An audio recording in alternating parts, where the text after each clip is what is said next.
CIB.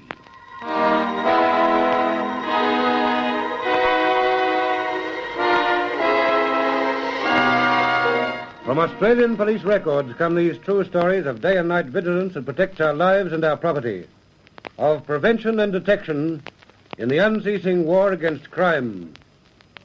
CIB. From Northern Australia, the true story of the men who liked music.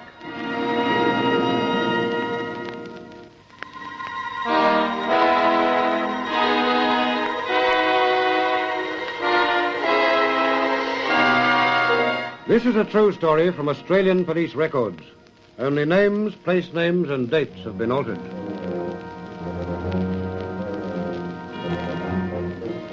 The story of a crime of violence is always a story of abnormality. Men or women who commit crimes of violence are human beings with a twist. But sometimes the twist assumes fantastic, almost incredible proportions. And so it was with the story of the men who liked music. A story that began one breathless evening in the wet season in a small town in northern Australia. Two young men, aged 19 and 20, were in the local music shop playing classical recordings.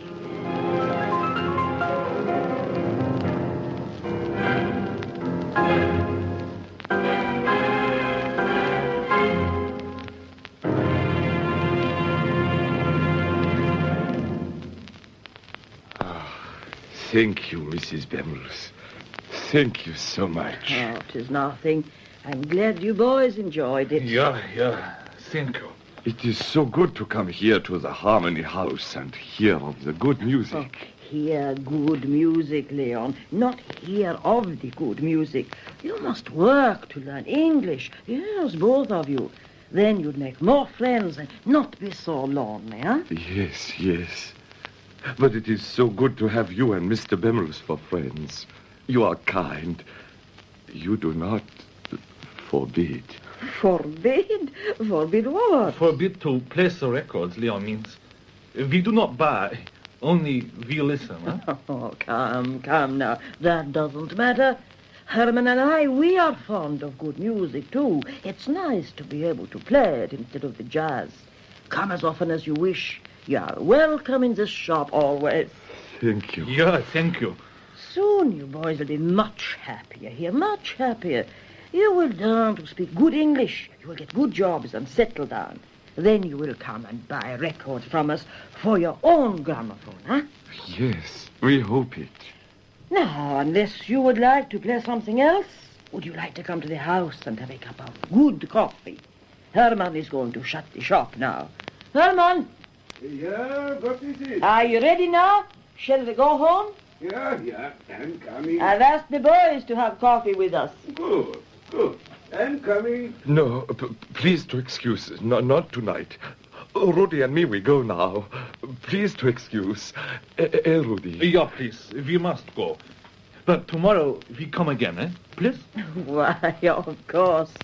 So, you've met a couple of girls, huh? No, it is not true. Well, I did not wish to... No matter, it's nothing. A joke. Now, good night, eh? Rudy, come. Yeah, good night. Tomorrow. Good night, Rudy. Good night, Leon. Well... Now I am ready. There are the boys, Frida. They have gone. Gone? Why? Poor lads. So lonely. What is wrong? Nothing. I joked to them about taking girls to the pictures, that is all. They thought I was teasing them. Poor lads. Poor lads? Maybe. But they are lucky. Lucky to have come to this country. Pity the ones at home who did not have the chance. Yes. But they are nice boys. So gentle. So fond of good music.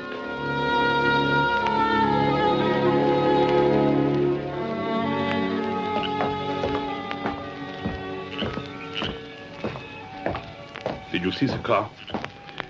Yes. There. It went to the rank.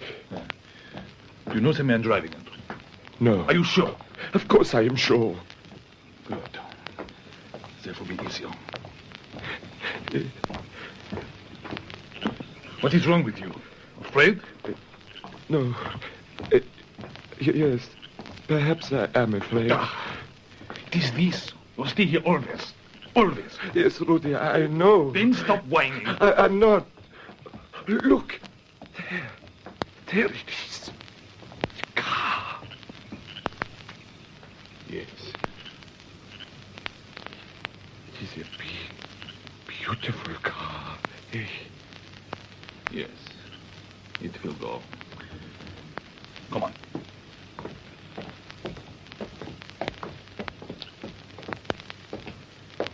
Excuse, please. Eh? Gosh, you gave me a start. I must have been dropping off. Yes, taxi car is this. Yeah, I'm a taxi. Jerry Inglis. Everybody knows me. Want to go somewhere? Please. Okay, just what I'm here for. Hop in. And my friend? Sure, the more the merrier. Where do you want to go, sport? Please? Where to? Where are you going? Compre? To meet with friend on the road. Balan Creek. You can go? The Land Creek? Oh, sure, it's only 20 mile. I'll drive you to Melbourne if you got the tow. Please? Eh? Oh, never mind. You chaps don't speak it English too good, eh? Well, skip it. Go on, hop in. You both want to ride in the back? I go and see back. My friend in front. Okay.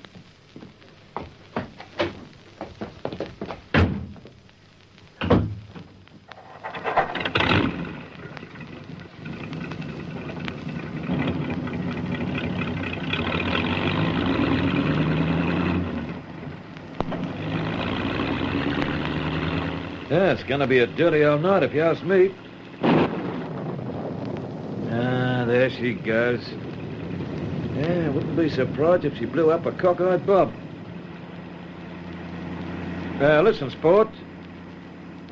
When we get to Balan Creek, will I wait for you? Or do I come back to town? Me wait or come back? Come back. We meet friend.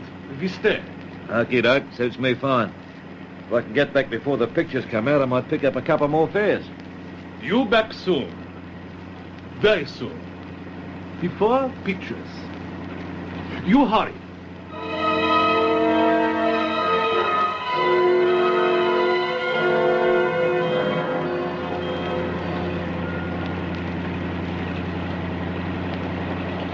Been in Australia long, mate? 1 year I come. Long time. Don't you worry. After 40 years, you'll get to like the place. You see. You'll be right. Hey, what about your cobber in the back? Is he a brand new Australian too? Your friend. Long time? 1 year and 1/2. Crotch, he's an old timer. Well, never mind. You'll settle down. As soon as you learn the language good, you'll be apples. You know, it's a good country, really. Plenty of room for everybody and a chance to make a decent living. Nobody pushing you around. Oh, it's a bit tough for a start. Or it might seem like it. But you'll see. Please. You stop. Huh? Stop? Oh, yeah, sure. Yeah, half a tick and I'll pull over the other side of the culvert. It'll... Hey, what are you doing?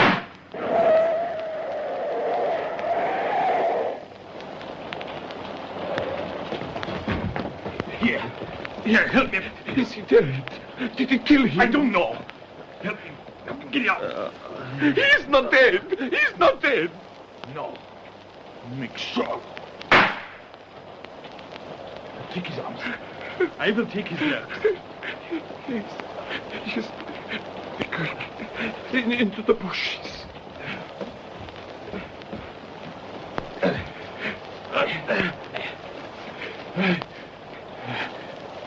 There. This will do. Listen. Listen to what? It is a car coming. A truck. There is no car. Quick. We must go. Perhaps he has money. There is a car there is. Oh, quick, Rudy. I beg you, be quick. All right. Come.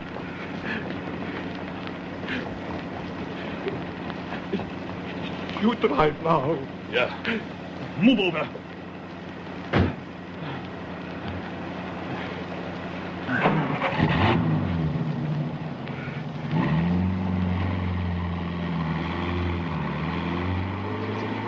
Beautiful car, eh? A beautiful car. I know a man in Melbourne who will buy it. And then... Then? Oh, no more of this wilderness. No more of these stupid savages. Music! Music! Music!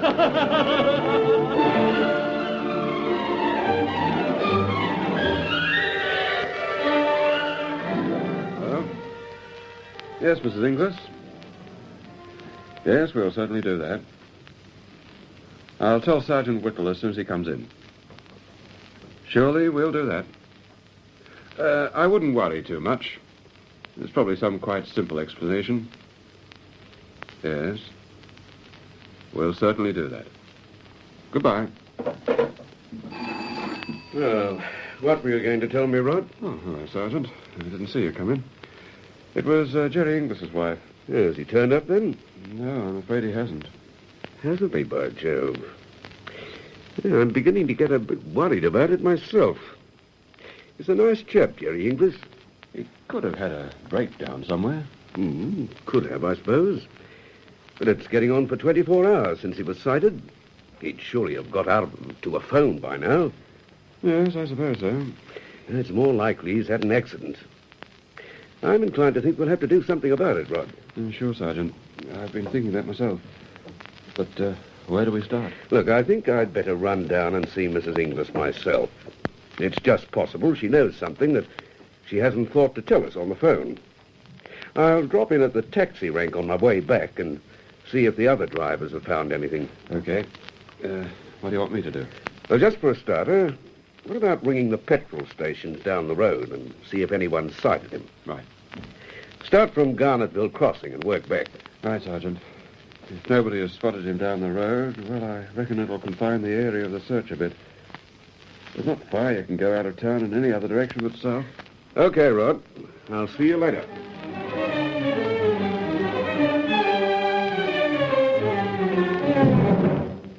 And so the search for the missing taxi and its driver began, with anxiety certainly, but with no anticipation of its tragic end. As Sergeant Whittle had foreseen, news of the car was picked up on the South Road. But in the meantime, the taximan's many friends, he was an extremely popular man in the little town, were searching the road and the side tracks themselves. And then, 36 hours after Jerry Inglis's disappearance, an ashen-faced searcher, who'd followed what he considered suspicious tire tracks into the roadside scrub, came racing back. Quick, start her up. Jerry's down there. What? He's dead. He's been murdered. Within minutes of the report of the finding of Jerry Inglis's body reaching the police, messages were on their way that spread a net across thousands of miles of the lonely north. Patrols in 3 states converged to check every southbound vehicle. The local police began methodically to gather together the first pieces of the grim jigsaw puzzle. It was pretty obvious, really. Whoever did it probably shot him in the car, drove off the road, pulled the body out and dragged it into the scrub. But why, Sergeant? The motive's got me beaten. And surely he couldn't have imagined he'd get away with it. This is a pretty hard part of the world to vanish in, particularly driving a big new car. They always imagine they'll get away with it. He probably banked on reaching some big town down south before the body was discovered. If it had turned out that way, well, it mightn't have been such plain sailing for us. No, I suppose not. Oh, well, stop worrying your brains about it, lad. Here's the hotel and the petrol station. Pull over and we'll see if we can find that young chap you spoke to on the phone. Okay.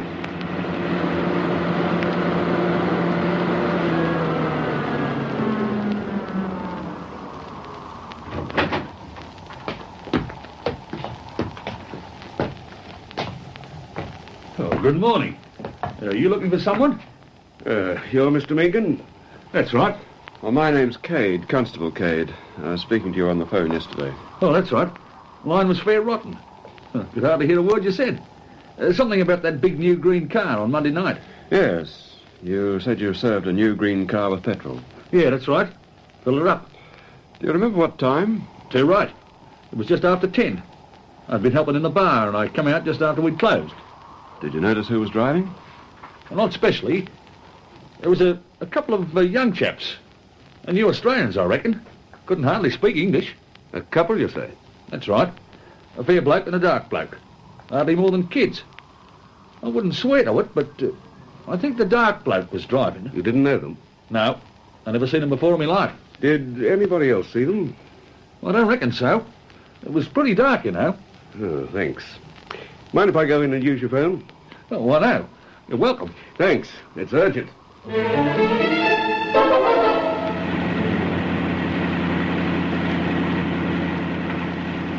Phew, it's hot.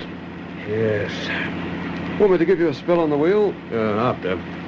I want to stop here. There's a chance they called in here. It's nearly 600 miles from home, and it's the last place they'd be able to pick up petrol before the turn-off to the border.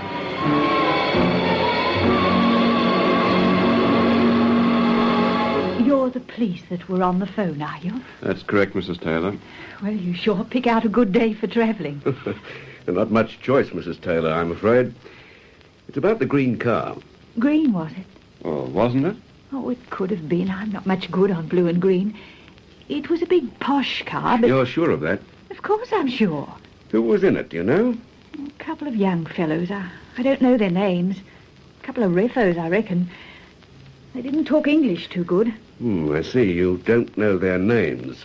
But had you ever seen them before, Mrs. Taylor? I sure I'd seen them before. They came through here hitchhiking about a year ago. Got dropped down at the gate. They were going to camp the night, but they got picked up by a truck. What do they look like, Mrs. Taylor?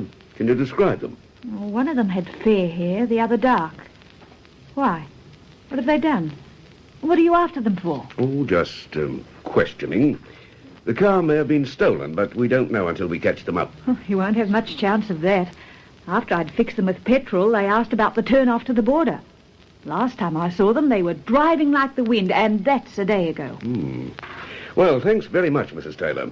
Mind if I use your phone? You're welcome, if this sandstorm hasn't brought the line down.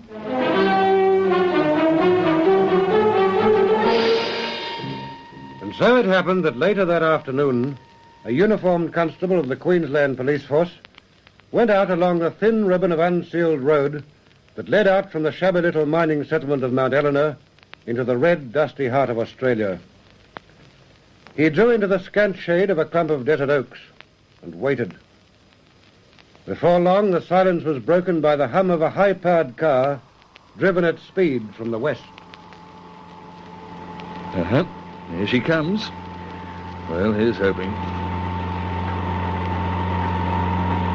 All right, pull over.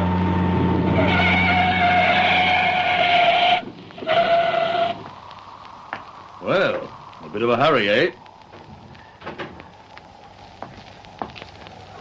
What do you want? Queensland Police. Name's Hargraves. Who are you two? Name? Me, George Vasily. And your friend? Him, he is Jan Vilanovich. Oh, is that so, eh? Anything to identify yourselves? No, not speak English very good. And you? Not speak English very good. But you can understand, eh? Yes, a little. Well, you listen carefully. This car answers the description of a car which was stolen. Understand? Stolen in the Northern Territory the day before yesterday. How do you account for being in it? Driving it? Well? This morning, today, we are in the town. Yes, go on. We meet two men. They ask us, want to look at a good car. We say, yes. One man asked me, do you drive? I say yes. He say, all right, you drive. My friend and me, we get in the front seat. One man put gun in my neck. He say, you drive. I drive. That's true. That is true. A man put gun in back of my friend's neck. Then what happened? I drive. I drive along the road here. At creek, men say, stop. I stop. They get out. They say, keep driving. I see. Well, then what happened? I keep driving. I see. Got any guns or other weapons on you? Or in the car? No. You mind if I search you? Well? No. That's better. You too, Mr. Volanovich. Okay, nothing. Well, see you two have had a gun in the back of your necks. You won't mind coming back to Mount Eleanor Police Station with me while I make a few inquiries. Will you, eh? Well? We'll come. Yes. Yes, we come. Yes, it is better.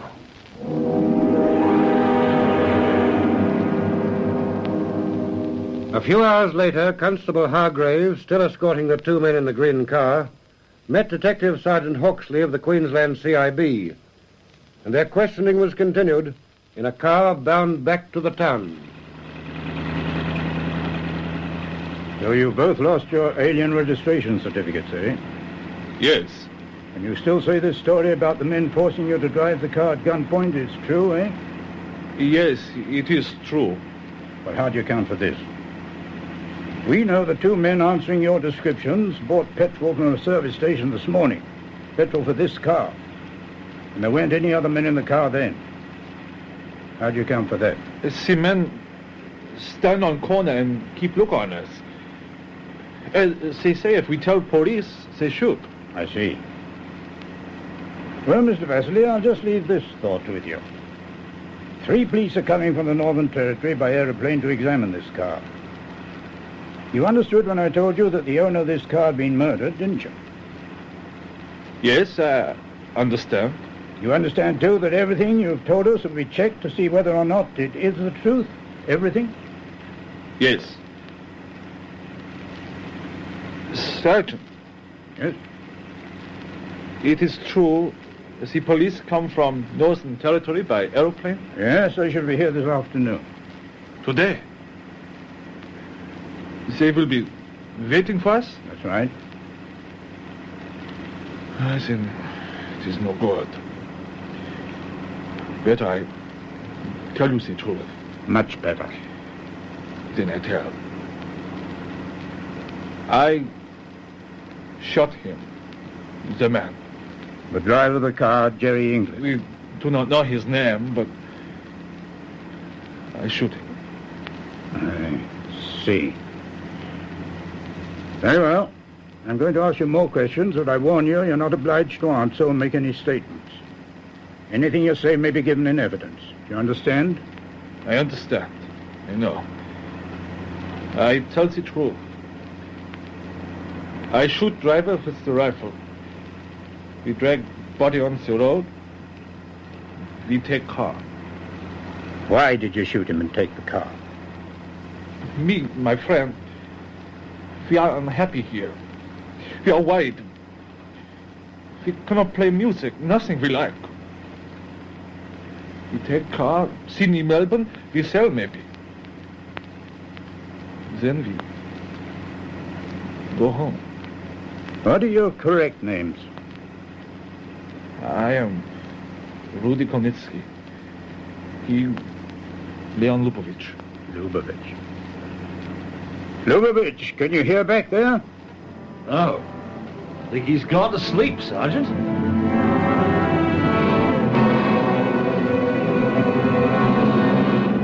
Blood stains in the car, a piece of cord, blood-stained trousers, and recovery of the rifle used by the killers, a dozen other items of evidence, bore out their full confessions.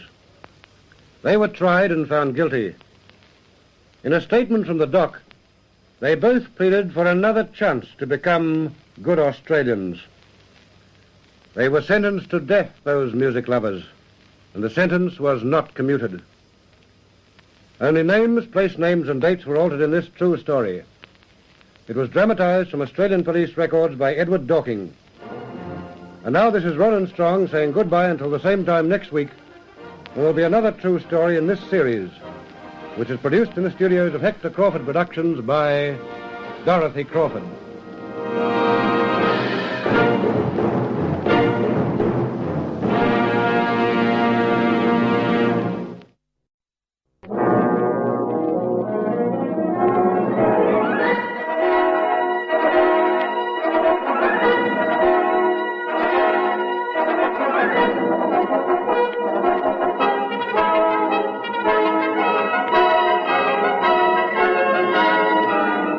CIB.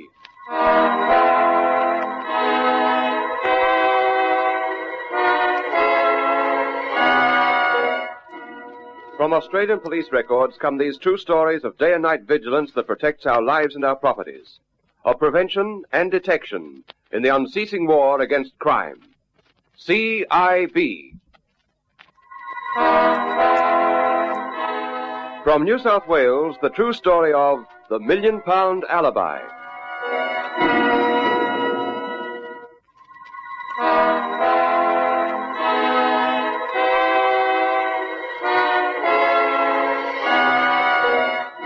This is a true story from Australian police records.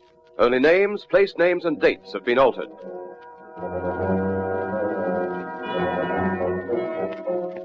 This is the story of a crime and a type of criminal fortunately rare in Australia. And it is a story which illustrates a truth about human nature which experienced crime investigators come to understand very well. Qualities which are admirable in some people, the qualities, for instance, of affection and loyalty to the members of one's own family, can in other people be so distorted that they provide the motive for cruel and ruthless crimes. The drama of the £1 Million Alibi opens in a deserted side street in the city of Sydney some considerable time ago. The time is 3 o'clock in the morning. Well, Sergeant, nothing doing up there. Might as well get back to the car. Yes, might as well. My gosh, I won't be sorry to get back and sign off tonight, Dick. I swear I'm coming down with a dose of flu. Hey. What? You see what I see? What? Where? Over there, over the street. The entrance to the arcade. Oh. I didn't see him when we came down to check up 5 minutes ago. No, neither did I. Carrying a bundle, too. Quite a big bundle. We, Wait. Let's let him go for a bit, see what he makes for. He's moving now. Quick. When he gets out onto Castlereagh Street, you see if you can spot anything wrong with those doors in the arcade. I'll keep him in sight. Ah, it's too late. There's a car coming. A taxi by the look of it. He's whistled him in. Come on, we'll tail them. Okay, Jim, get her going. Okay. A green van taxi. Did you spot him? Sure thing, I saw him.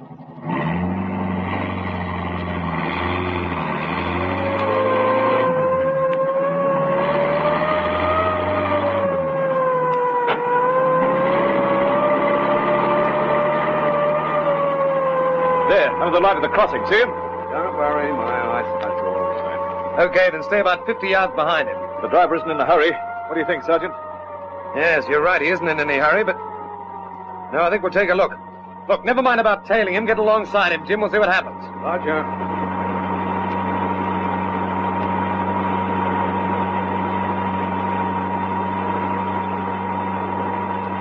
Good. Pull him in. Righto. Pull over, driver. Police here. Okay, he's stopping.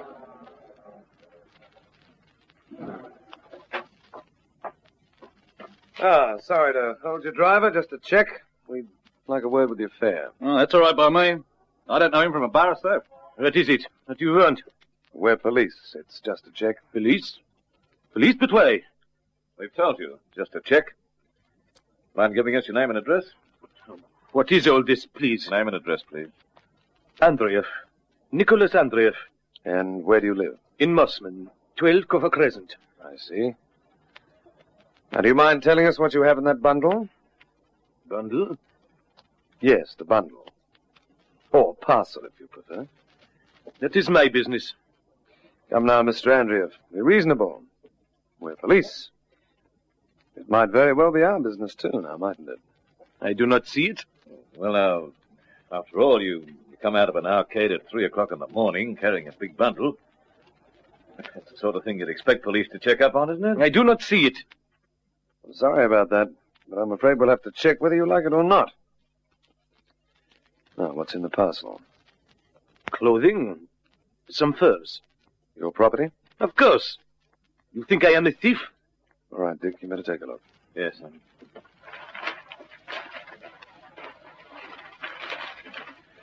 Where did this property of yours come from, Mr. Andreev? From my brother's shop, of course.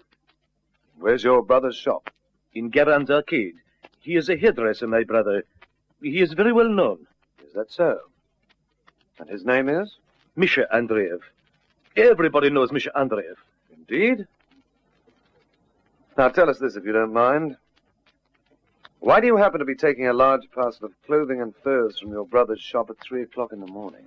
I take them because I have his permission. Is it police business when I take my property from my brother's shop? Sir? Yes. Clothing and furs, all right. New stuff by the look of it. I see.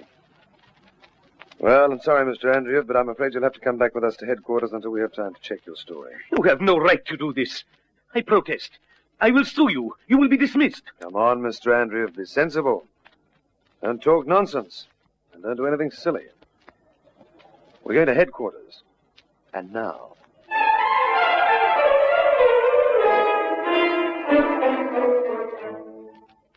Well? Looks like you were right, Sergeant. You mean Mr. Andreev hasn't got a brother? No, he's got a brother, all right. The name's Nicholas. But he says there were no clothing and furs in his shop. And he certainly didn't give anybody permission to be in at 3 o'clock in the morning. Uh-huh. And is he coming in? Yes, said he'd call a taxi and come in right away. Oh, I suppose we'd better take our client back then and wait. Identification and that sort of thing. Yes, I guess so. Well, come on. Right. Is he still playing indignant? Yes, very indignant. Very temperamental customers, Mr. Andreev.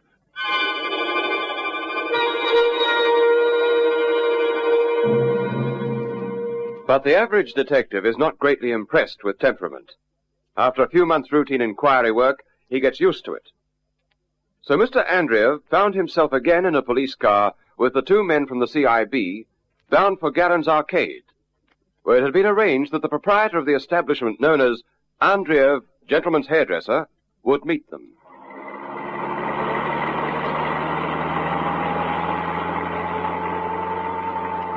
When my brother tells you that I have his permission to take these things, you will look a fool. I'm sorry, Mr. Andreev, but we must check up on these things. Hello? Fire engine. I wonder where this spotted bother is, Sergeant. I don't know. You see any clear, Jim? No, not yet. Looks as if the boys are serious about it this morning. And here comes another. Big engines, too. Yeah, sounds as if they've got out half the brigades in town.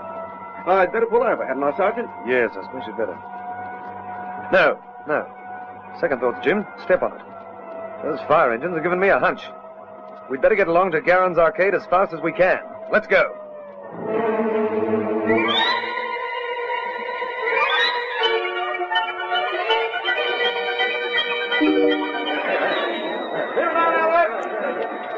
Stand back, please! Stand back there! Clear all, fellows! Sergeant. Yeah. This is Mr. Misha Andreev. Oh, yes. Sergeant Scott, CIB, Mr. Andreev. Yes, but this is dreadful. This is terrible. My shop, everything will be burned. I must go to see. Take it easy, Mr. Andreev. You can't get into that arcade now. Half the place is alight. But my shop, my fittings, my stock. I'm sorry, but you can't do anything. The firemen in there have got their hands full without having to keep an eye on anxious owners. Well, they're doing their best. I'll say they're doing their best. That fire gets away any more, the whole block will go. Now, come on, Mr. Andreev. We've got a chap in the car who claims he's your brother. But he is my brother. He is? Yes, I have seen him. It is Nicholas. There is some mistake. I see. Well, perhaps we'd better get... Sergeant, do you mind? We're running another hose through here. Right, we'll clear out. Is there anything we can do? Just keep the sticky beaks out, that's all. Got the very devil of a job on our hands with this one. Old darn warrant ought to have been pulled down years ago. Come along, Mr. Andreev. It'll be a long time before this sorts itself out. We'd better get back to headquarters and talk this thing over.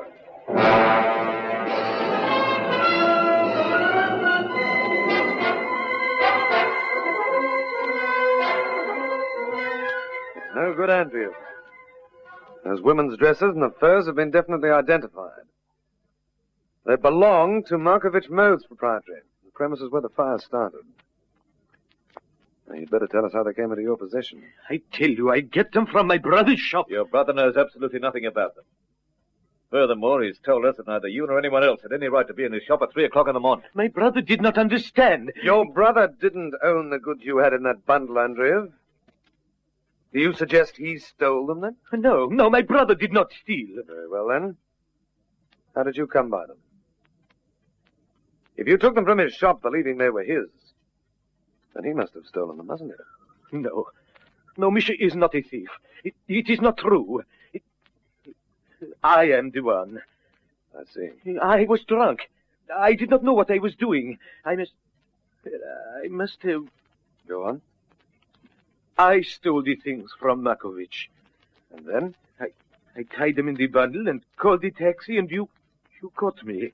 And the fire, Andreev? The fire? But I had nothing to do with the fire. I swear it. It started in Markovich within minutes of you leaving. That fire was burning when you took the taxi. No, it is not true. I did not start it. Then who started it? Was someone with you? Your brother, perhaps? No one was with me. I smoke. I smoke many cigarettes when I am drunk. I must have dropped an end on the floor. There was paper. I see. You must have dropped a lighted cigarette end in the paper, Andrew. Well, you've one thing to be thankful for. The brigade stopped that fire before it really got away. A few minutes more and your accidental cigarette butts would have cost human lives. £1 million in damage. Think that one over. Nicholas Andreev signed a statement admitting the theft of the goods from Markovich Modes, but he persisted in his strenuous denial that he had deliberately set the shop on fire to cover the theft. However, the city coroner committed him for trial on 4 charges of arson arising from the destruction of the Markovich premises and serious damage to 3 other shops in the arcade. The police believed that he was guilty of breaking, entering, and stealing, but they realized that as the fire itself had destroyed all evidence, and as Andreev was alone, it would be difficult to prove that he had deliberately started the blaze. Then, on the very morning that the man's trial started at the quarter sessions, a shopkeeper in Garan's arcade made a very strange discovery. Hey, young Bob, come here a minute, will you? Yes, Bentley. Coming. What is it? Have you been in this stock cupboard? Why, no, Mr. Bentley. Why? Well, come here. Yeah, but Gee whiz. What's that? I'm darned if I know. It looks as if somebody's been boring holes in the floor with a brace and bit. Gee, it does, doesn't it? Bits of shavings and stuff all over the place. And what's this stuff? Well, I don't know. Looks like cellophane or something. Not cellophane. Strips of plastic or something. Celluloid. But, gee, why would anybody want to bore holes in a stock cupboard, Mr. Bentley? It's silly. I wonder. Look, Bob, I don't like this very much. You pop over to Mr. Nicholson, the caretaker, and ask him would he mind stepping over here for a minute. If he hasn't got an explanation, I've a mind to call the police.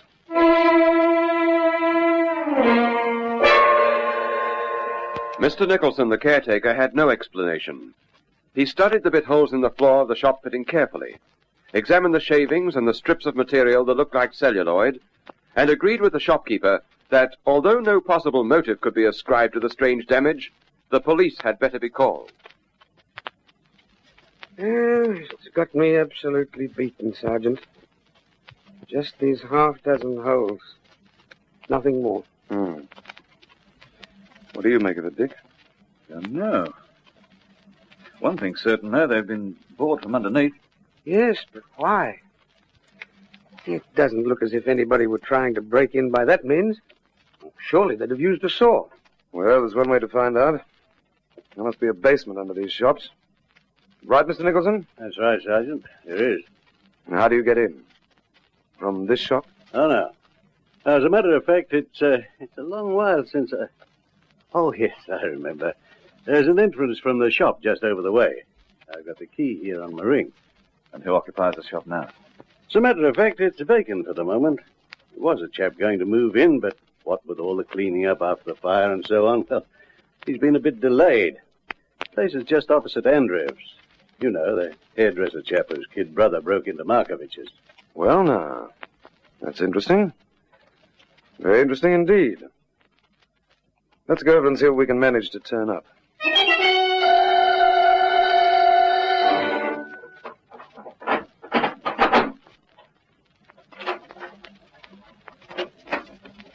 There you are, Sergeant. Thanks, Mr. Nicholson. Is there a light in here, or do we have to use the torches? Half a minute.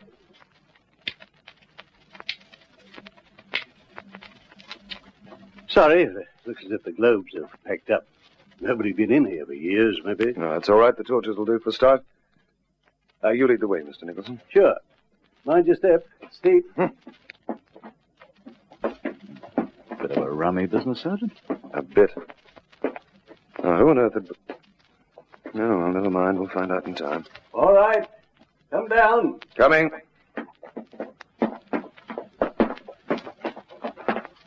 Whew. It's certainly dark down here. See anything yet, Sergeant? Can't see my hand in front of my face. Use that torch, man. Oh, aye. Yeah, that's better. Righto, Mr. Nicholson. You know what part will be under the Bentley shop, do you? Well, roughly, anyway. This way. Over here, Sergeant. Mind your head. Those beams are pretty low. I'm right. Grisly sort of hole for a man who doesn't care for spiders, isn't it? I'm not far now. A couple of steps here. Thanks. We're right. Now, I wouldn't absolutely swear to it, but... Yes. Now, this is the section that should be directly beneath Bentley's shop. Shine that torch around a bit, Dick. Yeah, sure.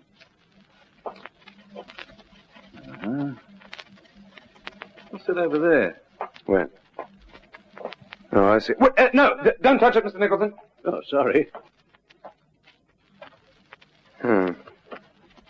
What is it, Sergeant? Cardboard. Rolled and fastened into a cylinder by the look of it. And a piece of candle. Yes. No dust on them either. They haven't been here long.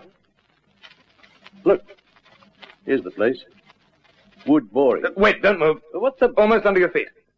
Don't tramp on the men. But what on earth are they? Torch, please, Dick. Here. Oh, I don't know, but I'm willing to take odds they're ping-pong balls. Ping-pong balls? Why, that's absurd. What on earth would 3 ping-pong balls be doing here? Have a look. Neat job, isn't it? Each ball sewn across the top. There's some sticky, colorless stuff in them. Liquid. Smell anything?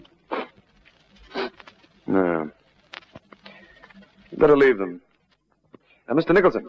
Yes? We're going to have to search this basement very thoroughly. Have you got a plan of the building anywhere? Why, yes, I reckon so. Somewhere in my office. Good. Well, we'll go back now and get those plans and met a light. I want to examine the floorboards of every shop in this arcade. There's been something rummy going on here. Something very rummy indeed.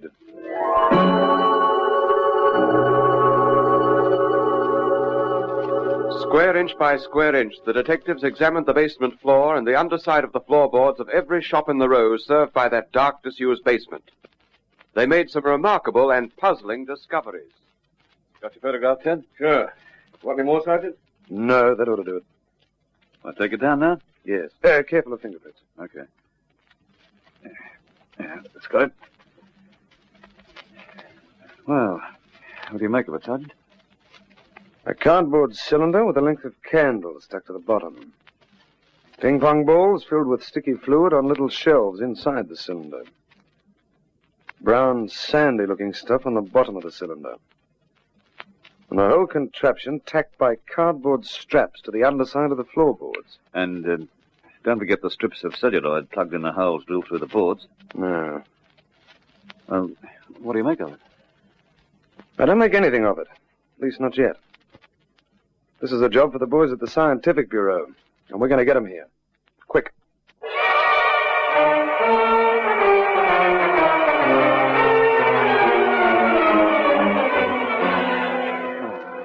Straight. The first cylinder and candle under Bentley's shop, plus 3 ping-pong balls. 6 ping-pong balls and another length of candle under the sweet shop next door, and the cylinder tacked in place under Misha Andreev's shop. All 3 shop floors with holes bored in them, right? Right. Now, how do the scientific boys say it works? It's simple. The gentleman who invented this gadget has quite a mind. Quite a mind. The cylinder is tacked in place. He lights the candle through the hole provided in the side of the cylinder and clears off. And then what happens? Well, the candle burns down at the rate of about an inch an hour. Finally, it reaches the ping-pong balls. They're celluloid, and they burst into flames, spilling their contents. And the contents? Glycerine. Ordinary glycerine. That's not particularly inflammable? No. But when the glycerine hits the Condy's crystal heaped around the butt of the candle, then things start to happen. There's a chemical reaction, a violent burst of flame. The celluloid strips plugged into the floorboards catch fire, and bingo, the whole floor's on fire in a matter of minutes. Exactly. What a devilish idea. You can say that again. By the time the fire has started, the firebug is miles away, with an alibi that's brass-bound and cast iron. Sergeant? Yes? What's the next move? I think we'll go along the Garens Arcade and wait for Mr. Misha Andreev to come to business. Misha? But it was under his shop that the firebug set up the incendiary gadget. I know. Dick. Yeah? What's your impression of Misha? How do you mean? He seems pretty worried about Nicholas being involved in those arson charges, doesn't he? Yes, he does.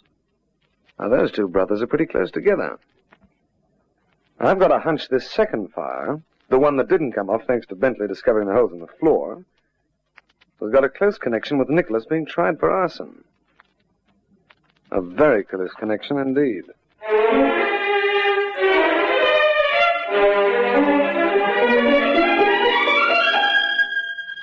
The 2 detectives intercepted Misha Andreev later that morning on his way to the shop. They told him briefly what had been discovered and that they wished to examine his premises for further evidence. That further evidence was certainly forthcoming. Well, Mr. Andreev, I'm afraid it looks a little awkward for you, doesn't it? I tell you, I know nothing. Nothing at all.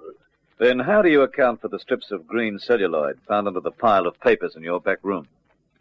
Celluloid that exactly matches the strips stuffed into the holes in the floorboards. I know nothing. Nothing. What about the scattering of the Condy's crystals and the length of candle we discovered? And the eyelet punch, with the little bits of cardboard in it that match the holes in the cardboard cylinders. And the glycerine bottles in the waste paper basket. It is a lie, a lie. You are framing me. The punch is mine, but nothing else. What about the tacks we found? The tacks that match the ones used to fasten the cylinder to the boards. The tacks are mine, but nothing else, nothing. You frame me. Don't be absurd, Andreev. What would we want to frame you for? We believe you fixed up that gadget to start a fire today so as to influence your brother's trial. Now, didn't you? I did not. Never. You were going to light the candle and then go off somewhere and establish an alibi, weren't you? You believed that if another fire broke out in the arcade, a fire deliberately caused, your brother would benefit because suspicion would be directed elsewhere. That's the truth, isn't it? Lies. All lies. I think not, Andreev. We'll leave it. But I'll tell you something you don't know. What will you tell me? You could have saved yourself the trouble. The word has just come in that the jury has acquitted your brother on the arson charges. I think there's some doubt about the fire being started deliberately. Your brother has got the benefit of that doubt. Your brother's been lucky, Mr. Andreev.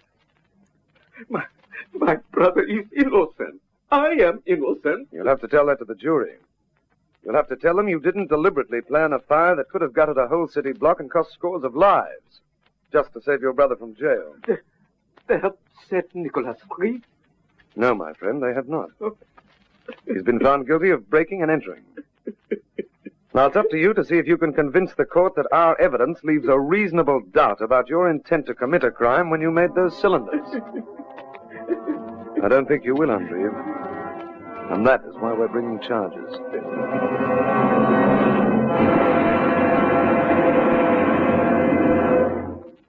The man from the CIB was right. The evidence against Misha Andreev was overwhelming. Charged under a provision of the law that had probably never previously been invoked in the state, the offense of making a device with intent to commit arson, the elder Andreev was found guilty and served more than twice as long in prison as the brother he had sought so callously and recklessly to protect. Only names, place names, and dates were altered in this story. It was dramatized from Australian police records by Edward Dawkins. And now, this is Carl Bleasby saying goodbye until next week, when there'll be another true story in this series, which is produced in the studios of Hector Crawford Productions by Dorothy Crawford.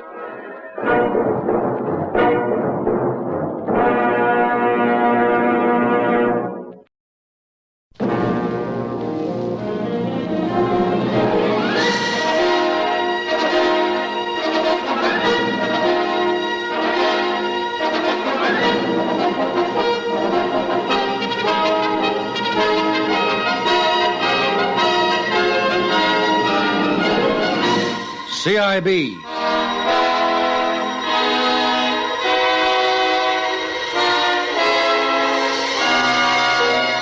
From the records of Australian police cases come these true stories of day and night vigilance that protects our lives and our property, of prevention and detection in the unceasing war against crime.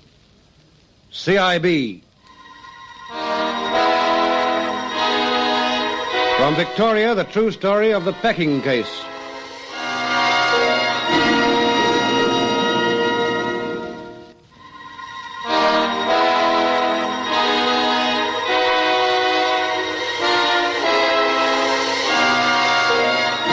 This is a true story from the records of Australian police cases. Only names, place names, and dates have been altered.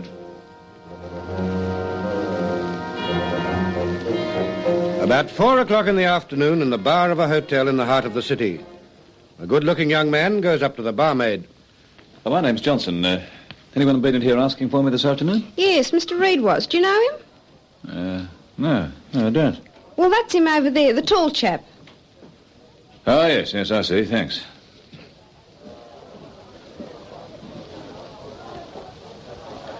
Tom Reed? That's right. I'm Ray Johnson from Sydney. Oh, yes. Yeah, they told me you were coming. Have a beer. Yeah, where can we talk? Over in that corner. You go over there and I'll get you a beer. Okay.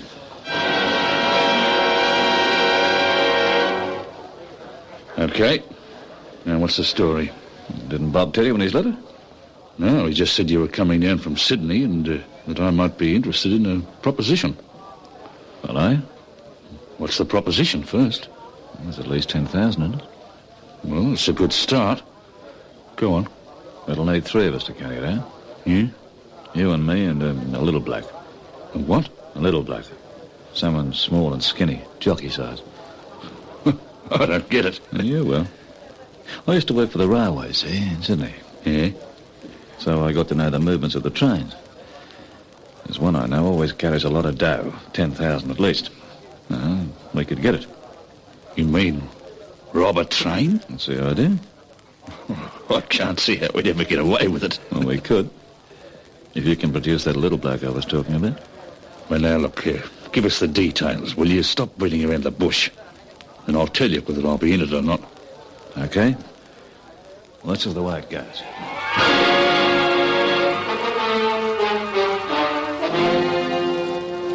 Well, what do you say? Yeah, it just might work. It just might. Well, it will work. It couldn't miss.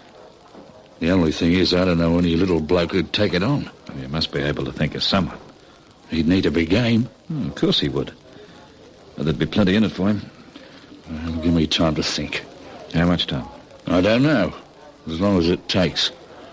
Well, I hope it doesn't take too long. I want to get on with the job. Sure, me too. I could do with some of that 10,000 myself.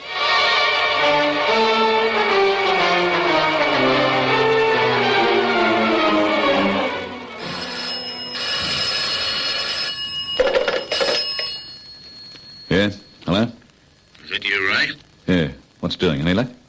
I reckon I might have the bloke we're looking for. Good on you. We'll need to take him carefully, though. He's a clean skin.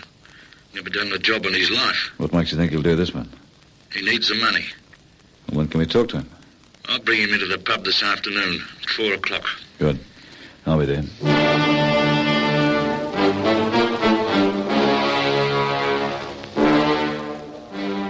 Lucky to meet a friend of mine, Ray.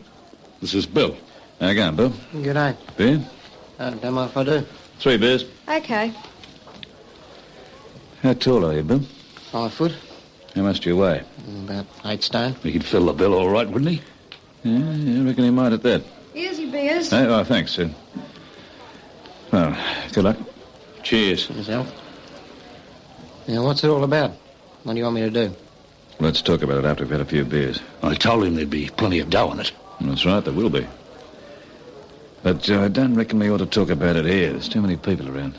Well, we can go to the pub where I'm staying. Yeah.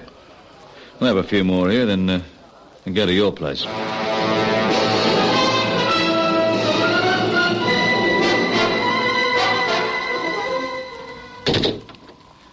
Well, now we can talk in peace. Yeah.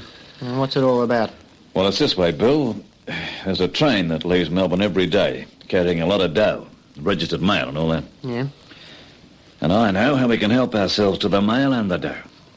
How? Like this. We make a big packing case, like the things they pack refrigerators in, you know? Yeah, I know. And we take this case up the country to one of the stations where the train stops. Yeah. And we say we want to send the packing case on the train to a station just a few miles further up the line. We say there's a refrigerator in it, you see? Yeah. But there isn't a refrigerator in it. Well, what is in it, then? You are. Oh, now, wait a minute. No, you wait a minute. We'll fix you up with a seat inside the packing case. And we'll fix it so that you can open the front of the case any time you want to. What would I want to do that for? Oh, let me finish, will you? Stunt's this. At a certain time on every trip, the guard who's in the van with all the mail and stuff leaves the van for about 5 minutes to get a cup of tea. That's when the train's racing along and they reckon no one could get at the mail. Well, you're inside the packing case, see? Yeah. There'll be a couple of little holes in it so as you can see what's going on.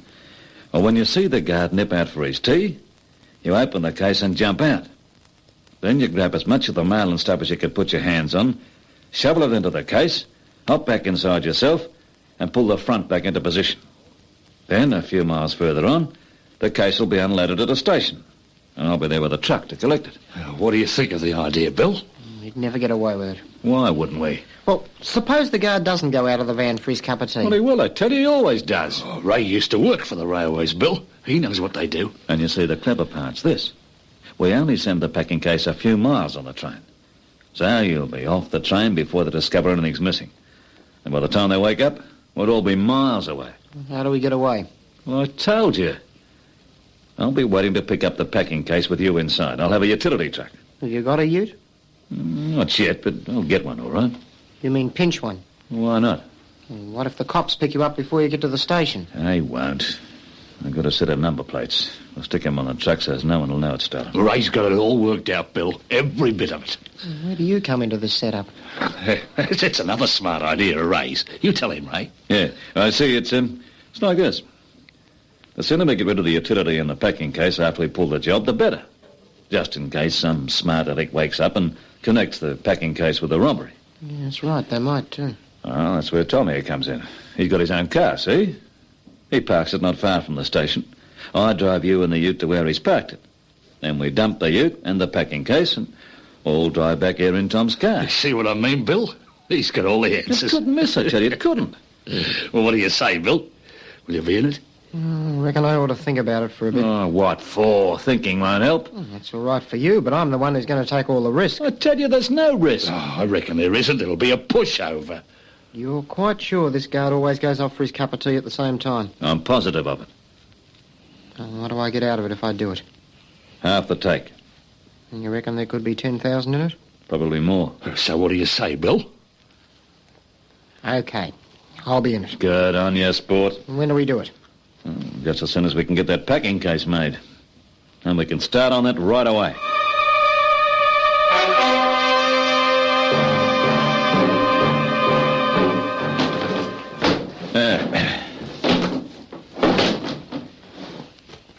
How does that look, Billy boy? Looks all right to me. Oh, no one would ever tell it from a real refrigerator packing case. Hop inside, Bill, and we'll try it. Okay. Is the seat comfortable enough? Sure, it's okay. Well, now we'll put the front on just to try it for size. When we do it properly, it'll look just as if it's nailed on. But really, I hook it on from inside. That's the stunt. Here, give us a lift with it, Tom, will you? Sure.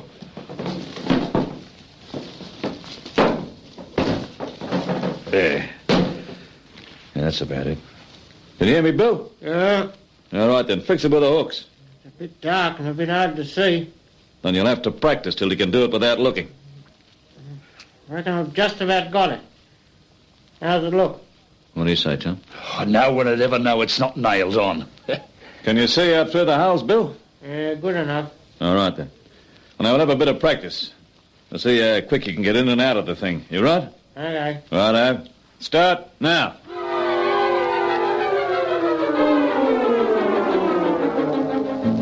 All right. That's enough for one day, but we'll do some more tomorrow. You got to practice and practice, Bill, so you can be in and out of that thing just as fast as you can. I'll practice, all right. Hey, you reckon it's a pretty good stunt now, eh? You're telling me. Like you said, Tom, it's going to be a pushover. Boy, how do you wish we'd be able to stick around and see their faces when they find the stuff's gone? And they won't have a clue how it was done. Oh, they'll probably wake up to it when they find the packing case in the ute, of course. Well, let them. By that time, we can be in Adelaide or Perth, wherever we want to be. And we'll have plenty of spending money at the same time. When do we do the job? I'd reckon about next Thursday. Oh, it'll give us time to have everything set like a jelly.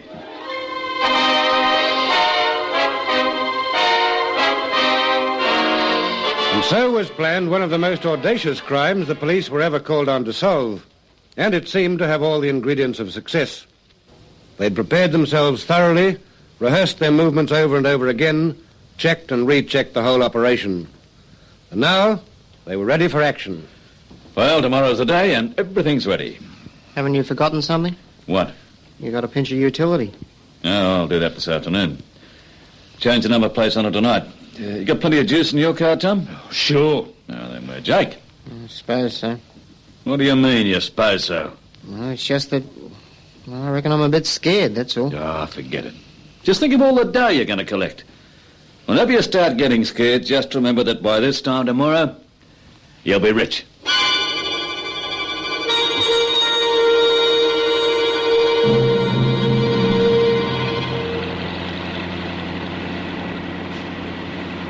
How are we going for time, Bill? Right on schedule. I hope that utility ray pinch doesn't break down. No, I shouldn't think it would. It's quite a new model. As a matter of fact, I don't think I can see him in the rear view mirror. Have a look back. All right. Yeah, that's right. That's him coming up behind. I'll slow down and let him pass. Smart fellow, Ray. Maybe he'll think up some more jobs for us after we've pulled this one. We won't need any more for a long time after this one. Here he comes on up to us now. G'day, Ray. How you going? Okay, see you in about an hour. That packing case looks like the real thing, all right, doesn't it? Sure. It'll fool the railways people, all right. Yeah, everything will be all right. As long as I don't get a coffin fit or something while I'm inside it. Now, don't start anticipating trouble. I'm not. I was just thinking. Well, don't. Just you remember what you've got to do, and do it.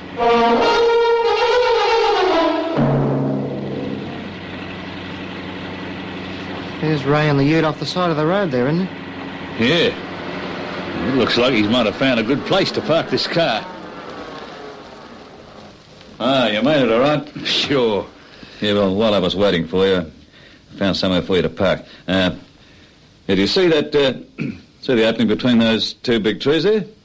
Yeah. I'll take your bus in there. It's a good sheltered spot. Oh, righto. I'll bring the packing case over there and put you in it, Bill. What, already? Yeah, well, the train's due at the local station in about half an hour. We've got to be there in plenty of time. So get moving.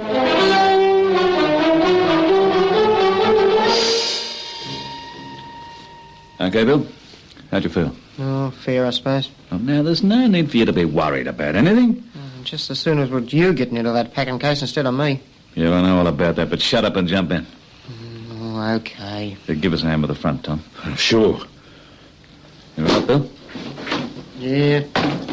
Okay. Good luck. Yeah.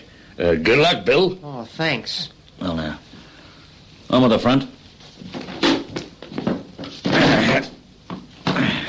That's about it, Bill. Fix it from inside. I got it. Yeah, it's fixed. Good on you, son. From here, you look just like a refrigerator. Come on, Tom, let's get cracking.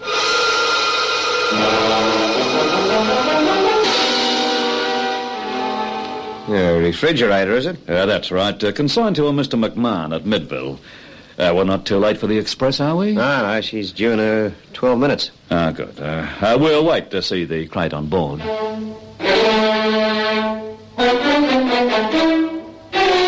All was going perfectly according to plan. Once the refrigerator was safely on board the train, Ray and his companion would race to the Midville station a few miles down the line and there take delivery of their precious cargo. But even while they were waiting for the train to arrive, something they could never have anticipated was happening. Some children out for play had come upon the car they'd left parked among the trees a mile or so from the station. It was an unusual place for a car to be parked, and one of the youngsters in particular took careful note of it. But our would-be train robbers knew nothing of this, of course, and when they saw their packing case safely on board the train, they felt sure that success was little more than a matter of minutes away. All on board!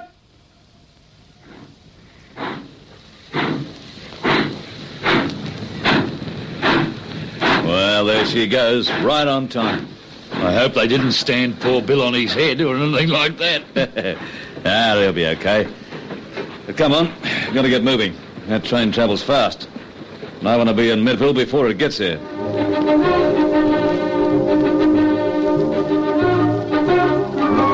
So off they raced as fast as their stolen utility could carry them, while young Bill sat shivering with fright in the packing case in the guard's van. It must be time for that guard to go for his cup of tea. Must be. That's if he's ever going to go at all. Maybe Ray was wrong all along. Maybe he doesn't leave the van at all. And all of our work will have been for nothing. That'd be nice, that would.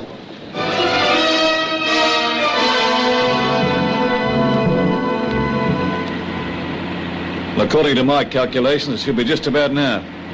You mean the guard will be going for his tea? Yeah. Well, all I hope is that Bill doesn't get the wind up at the last moment. He won't. He's a good kid. He'll do exactly as we've told him to.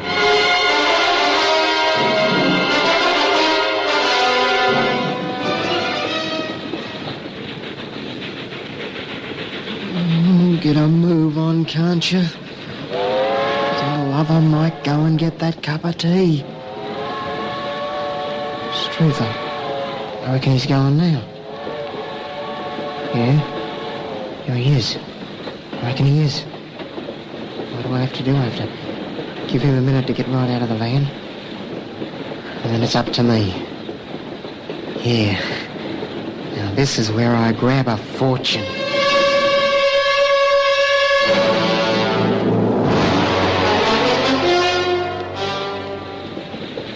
Here she comes, Ray. Boy, oh boy, everything's worked like clockwork. Come on, let's back the ute up where the guards man will be.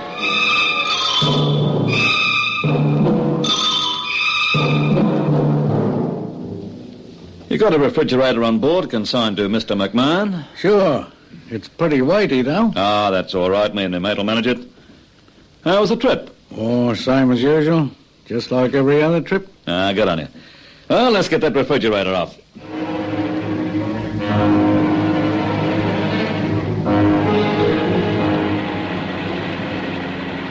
Well, what did I tell you, eh? Didn't I say it'd work like a charm? Oh, you're a genius, Ray. There's no doubt about you. Hey, reckon we ought to let Bill out of that crate now? No, we can stay there a bit longer. Until we get to where your car's parked.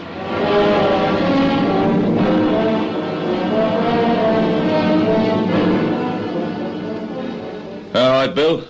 You can let yourself out now. About time, too. Well, come on, then, and be quick about it. The sooner we're away from here, the better. Boy, am I glad to see daylight again. Oh, how'd you go, son? Did you get all the stuff? I grabbed all I could. Well, don't worry about that now. Just put the stuff in the car as quick as you can. Hey, there's not too much here. Well, I got all I could. Well, look at it, Ray.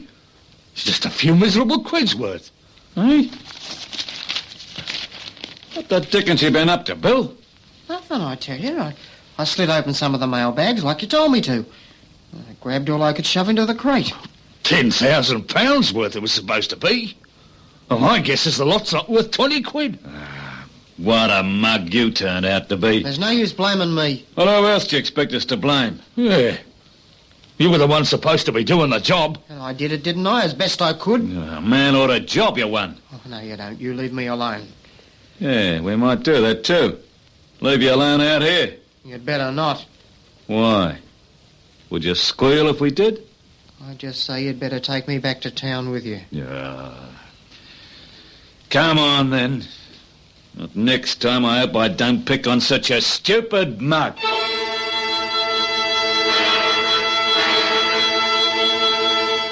And so, with their miserable haul amounting to something in the region of £15 worth of postal notes, the train robbers made their way back to the city.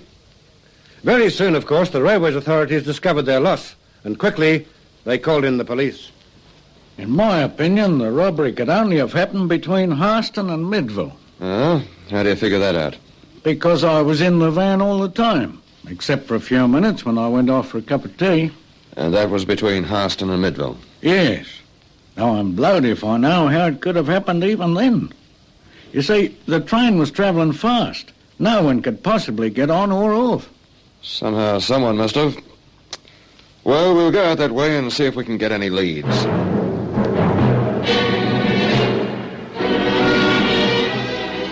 And so the police combed the area where it seemed likely the robbery had occurred. They searched the bush and questioned the farmers in the vicinity. And it was a small boy who gave them the lead they wanted. There was a car parked off the side of the road. And it seemed a funny place to park a car, so I took a note of its number. You did? Yeah. And just to make sure I wouldn't forget it, I carved the number on a tree trunk with my knife. Come with me and I'll show you.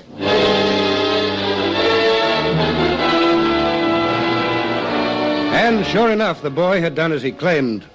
Within minutes, the car registration number was flashed to Russell Street headquarters. Within a few more minutes, detectives had the name of the owner, Thomas Reed. Tom Reed, eh? Well, I thought he'd try almost anything, but not train robbery. I'd like to know how he did it. Only one way to find out. Let's go and ask him.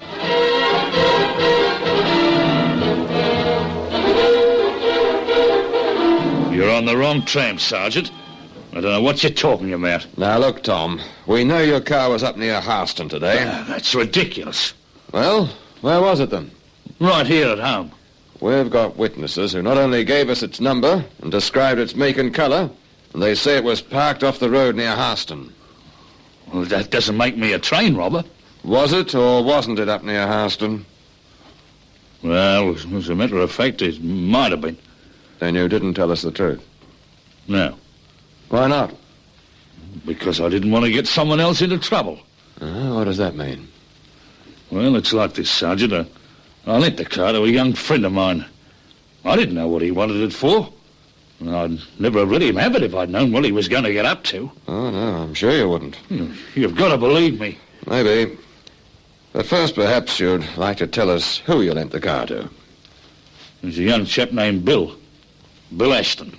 Do you know where we can find him? Yeah, I reckon so. He had no right to use my car for a job like that.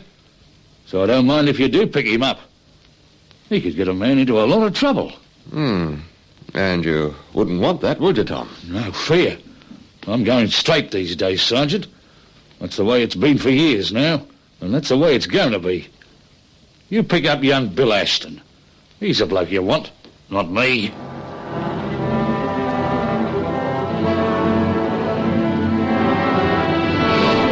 But young Bill Ashton, of course, had a very different story to tell.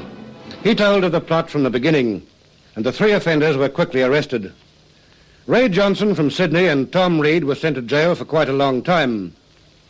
The young man who'd had such an uncomfortable ride in the guard's van was placed on a bond, and his one excursion into crime was a lesson he apparently never forgot, because he hasn't been in trouble since.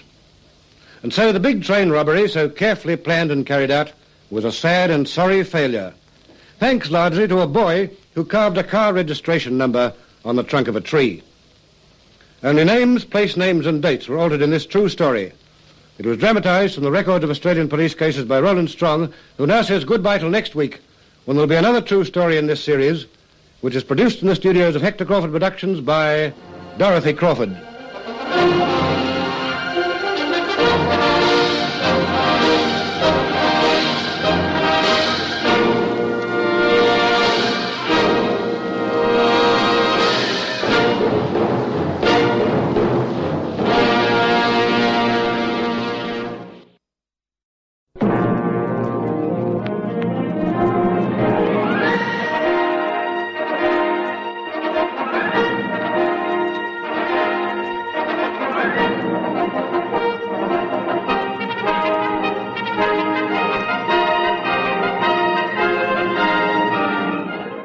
CIB.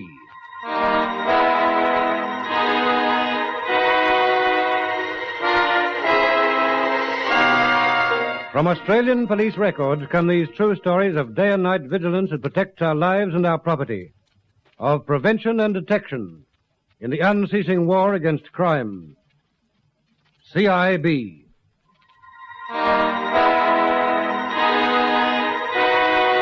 From New South Wales, the true story of the vanishing bushman.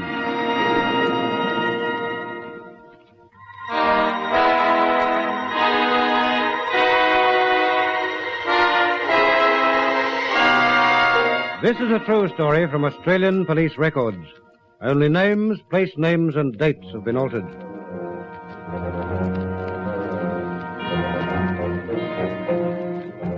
It was night time on a lonely river flat in outback New South Wales. A river flat where, since the district was first settled, the sundowners and vagrant bush workers have hobbled their horses or have unrolled their swags and boiled their billy cans and stared into the embers of their campfires.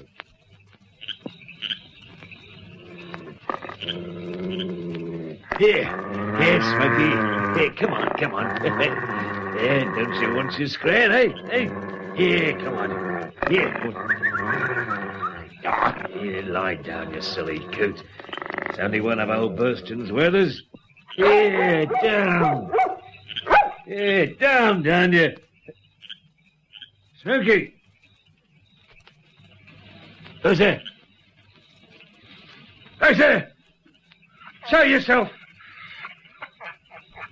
Down, Smoky. Here, boy. Come here. That's you? Yeah. Me. I told you to leave me alone. Leave me alone. Stop dogging me. Leave me alone. I ain't got nothing you want. Oh, no. Ain't you? If I have, then you take it. Honey, leave me alone. I ain't never done you no harm. No!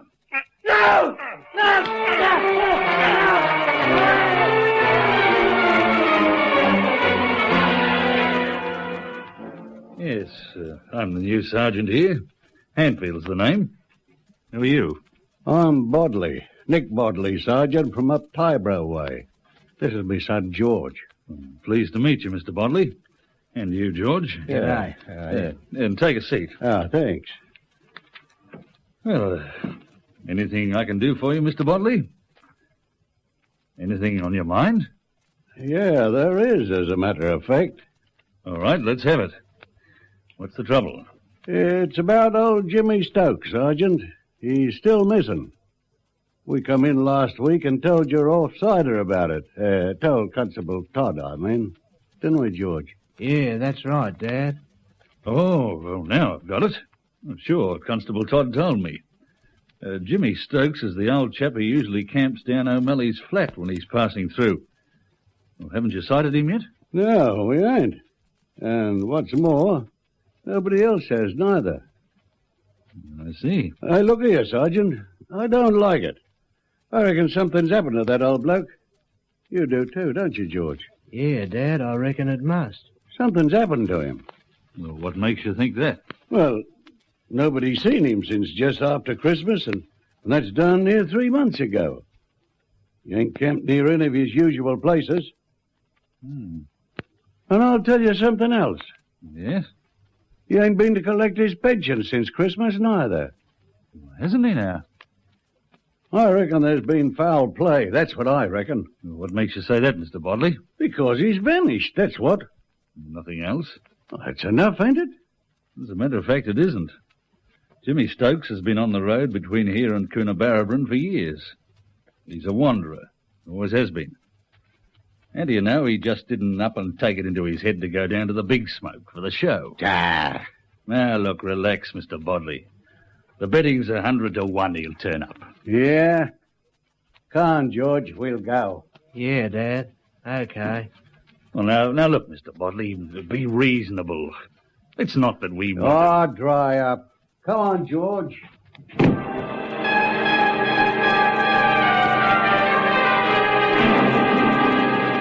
The sergeant's attitude to that first report that the old bushman was missing from his usual haunts was perfectly natural.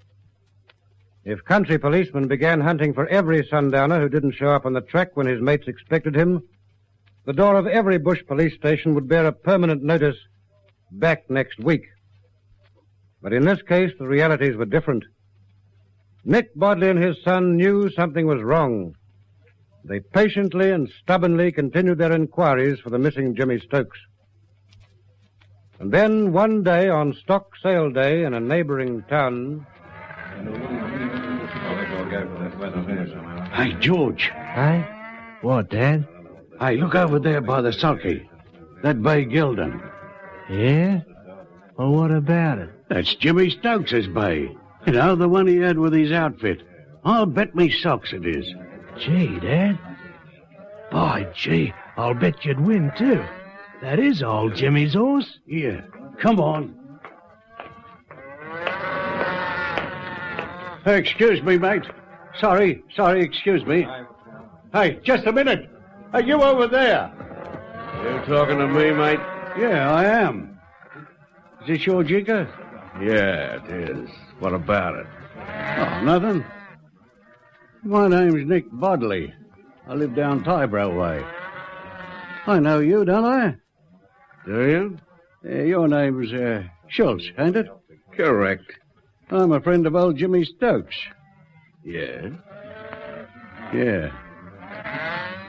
How did you come by Jimmy's horse? Jimmy's horse? This you mean? That I mean. I'd know that bay anywhere. Listen, mug. That old wombat Stokes never owned this horse in his life, see? I reared him from a foal, see? From a foal! Ah, you did. I must have been mistook, Schultz, mustn't I? Yeah, you must. This horse is mine, see? Mine. I reared it from a foal. Remember that, Bodley. This time the police did take notice. This time they had very good reason to. First, there was a specific allegation by both Nick Bodley and his son that the horse in the possession of Schultz had been the property of the missing bushman.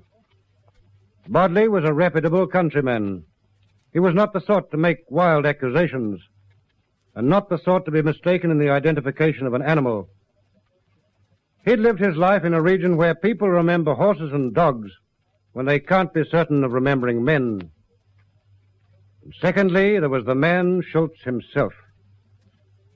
He had his place in the files of the local police station. Martin Stanislaus Schultz, released May, Riverfield Mental Hospital. Convictions, forgery and uttering, larceny, assault. As long as your arm. You seen this, Ellen? Yes, I've seen it. Oh, you know him, then? I know him. Yes, I see you do. Well, he's been round these parts for some time, eh? Too long. Is he off his head? Well, if you mean is Schultz certifiable, then the answer's no. I don't think he is. Oh, he's been in and out of the Saddams half his life, but look at the pattern of his record. He commits a crime, he gets caught, He pretends madness. He's certified before he can plead and is transferred from jail to a mental hospital. Then a few months later, all of a sudden, he gets sane again and he's released. Now, Schultz is not mad, Sergeant. He's cunning. Then, What? You think we may have a murder case on our hands? I don't know. I think it's a possibility. Right. We'd better get a move on. Where did you say he was camped? Last I heard, he was at Cowan's Reserve past the 10-mile peg on the North Road. Right.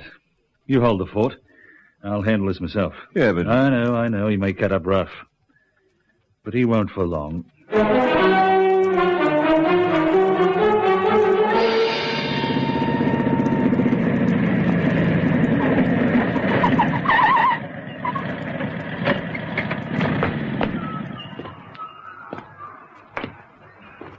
G'day. G'day. Oh, you're Marty Schultz, aren't you? Yeah, that's right. You're the new sergeant. Yes. A nice camp you've got here. It'll do me. That bay gelding over there is he your property? I said, is that bay your property? He's mine. Raised him from a foal. Raised him from a foal. And all this gear, the bike and the tents and the sulkies, all yours? Yeah, Doctor. All mine. All mine. You can save yourself the trouble, my friend. You're no madder than I am. Where did you get that bay, I asked you? Come on, Schultz. We've got every good reason to believe that horse belonged to a man called Stokes. A man who disappeared. Stokes, eh? Stokes? Yes, Stokes.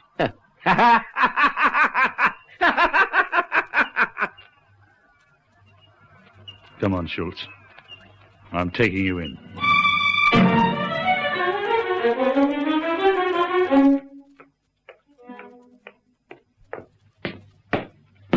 Hello, Sergeant. How'd you go with Marty Schultz? Now, what's wrong? Do me a favor, Alan, will you? Oh, sure. Wind up that telephone and get me the district super. Tell Flo on the exchange it's urgent. Trouble? I think so. Old Jimmy Stokes, huh? Alan, I don't mind telling you. If old Jimmy Stokes was the only problem, I think we might be able to handle it. But Jimmy Stokes isn't. There's a lot of that gear in the camp that I think belonged to Stokes, and... Yeah? And there's gear I think that belonged to other men as well. Men who have gone missing, too. The case of the vanishing bushman was one of the most intensive and difficult investigations recorded in the annals of the Criminal Investigation Branch of the New South Wales Police Force. 2 Sydney detectives were sent to help the local men, and at times large numbers of police were used to comb the countryside in search of evidence. For when property found in Martin Schultz's possession at Cowan's Reserve was carefully examined, it was found to contain articles, as Sergeant Handerfield had suspected, which had belonged to at least 2 other bushmen who habitually traveled through the district. And both of these men were missing. They'd been missing for months. Schultz was repeatedly questioned. Come on, Schultz. We know the bay gelding belonged to Jimmy Stokes. We know you've got his bedding and his tent, and his boots and the rest. And that you had his sheepdog, Smokey. Where is Jimmy Stokes? Don't be a fool, Schultz. We'll find out, you know. Have a thistle. Bet you something. What will you bet me? You didn't know thistles were good tucker, did you? Have a thistle. Where is Jimmy Stokes, Schultz? Jimmy Stokes? I never knew him. Never knew him. We've got dozens of witnesses to prove that you did know Jimmy Stokes. You camped with him. We know that. Look.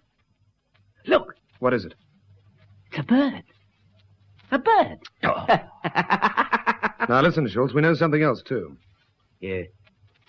What do you know? Tell me. Look, look. Sheep. Old man Burston sheep. All over the countryside. Cripes, you'll be mad. Mad as a snake.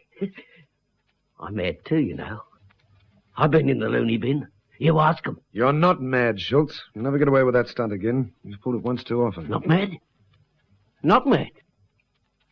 What do you know, eh? We know you were in possession of a bicycle belonging to another old man named Brennan, Louis Brennan. We know that you had leather goods belonging to him, plaited leather goods he used to make and sell for a living. We know you've had articles of clothing belonging to him. Brennan's missing, Schultz. Schultz, where's Brennan? It's no good, man. We've told you, that stunt won't work. The doctors won't fall for it again. We know about Perce Weir, too, Schultz. We know you've got his sulky and his shirts and his razors and his tucker box. And his spectacles and watch. Perce Weir is missing too, Schultz.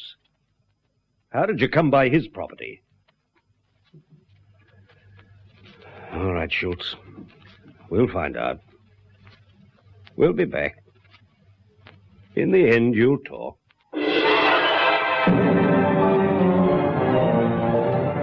3 men missing, all old and possibly eccentric bush wanderers, men without homes and families, men whose movements could not be anticipated, but men who had all within 6 weeks vanished on the lonely stretches of road where Schultz was known to have been traveling at the time. But remember this, it was all suspicion. No trace of them could be found. There was nothing to prove that they were dead. Nothing to prove that they had not given to Schultz or sold to him the property found in his possession. From time to time, after days of long traveling and patient work, the police engaged on the case held conferences. There's only one thing to do. Keep on with it until we've found some trace of them. Or their bodies, Inspector. Or their bodies, Alan. Say we never find a trace. Sooner or later, we will. I believe that, too. But things could turn out the other way. The river and all the creeks have been flooded since Christmas. Yes, worse luck. You mean, if Schultz killed them, he could have burned or dismembered the bodies and disposed of the remains in the river? Well, that's what he would do. It puts our weights up.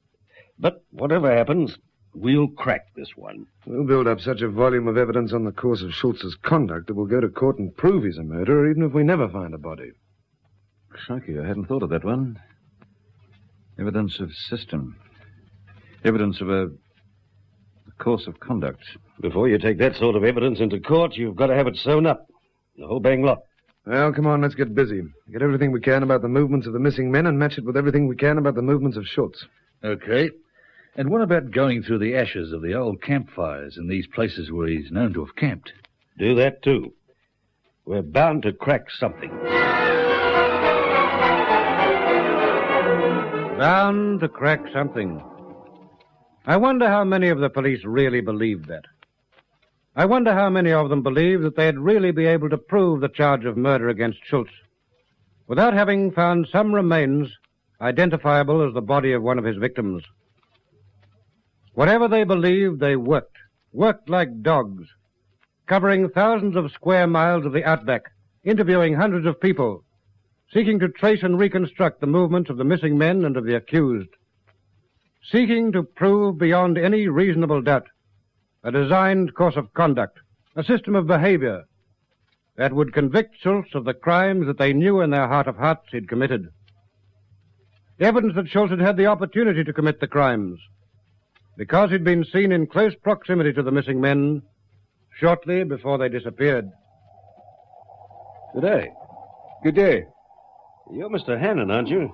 That's right. We're police. Yes? We're inquiring about the disappearance of old Jimmy Stokes and the others, Louis Brennan and Perce Weir. Did you know them? Sure I knew them. When did you see any of them last? What were the circumstances? Did you see anybody else? Yes, Sergeant, too right. I seen old Jimmy just after Christmas. Come through here in his jinker with a bag, and half a mile behind him Marty Schultz. I remember distinctly, because you see, it was like this. That was the week young Holly come down with the measles. And my husband, Fred, well, he was down helping with the shearing, see? Louis Brennan? Yeah, I've been worried about him, Inspector. You see, it was like this. I bought a couple of plaited leather belts off of him, you know, like how it is, just to help the old bloke out. He was a decent old codger.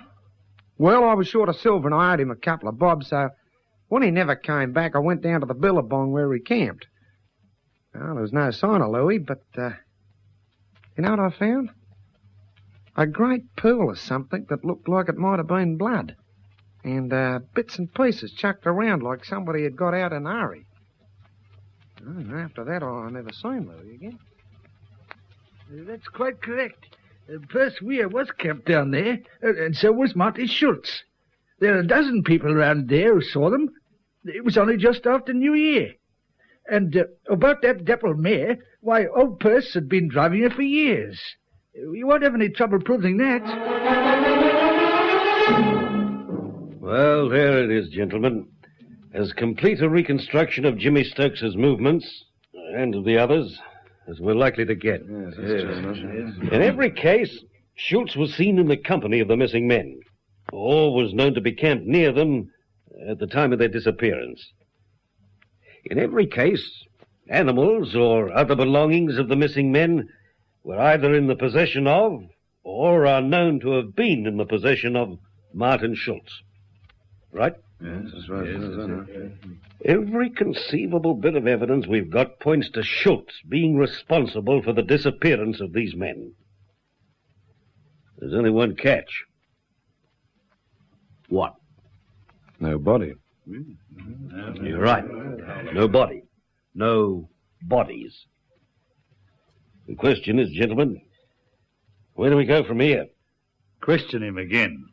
Go on sieving the ashes of every darn sundowner's campfire from here to Burke and back.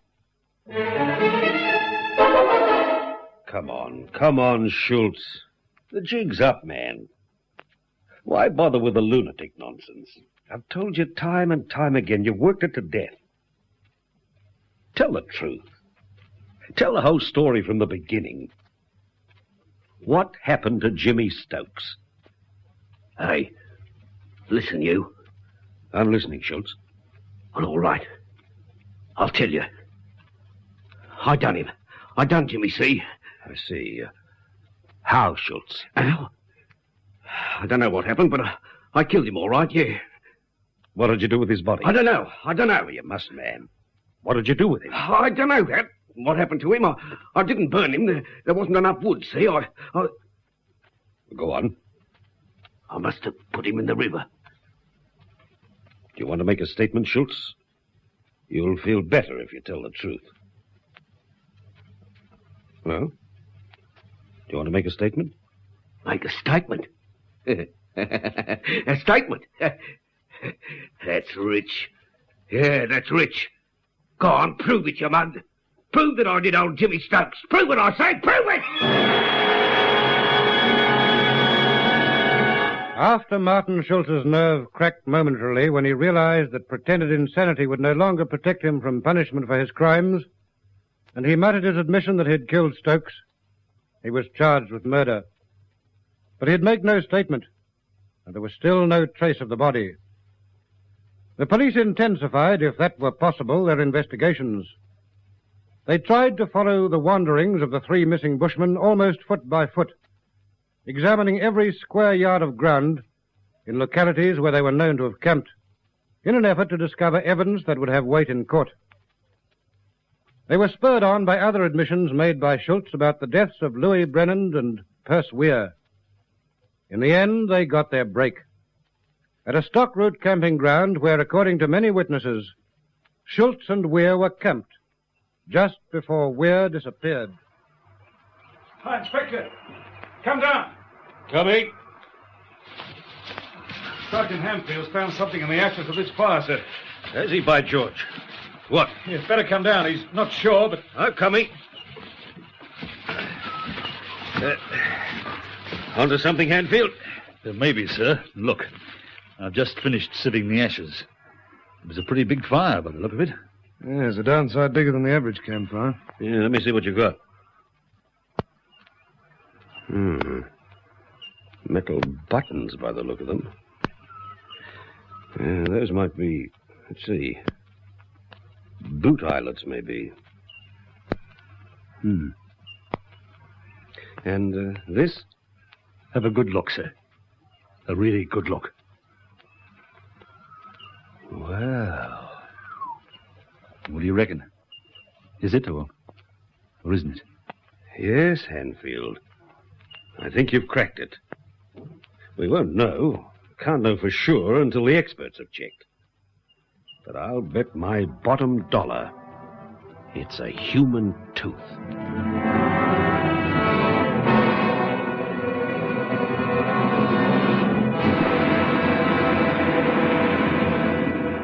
It was a human tooth. When the investigation was finished, several human teeth were found in the ashes of that fire.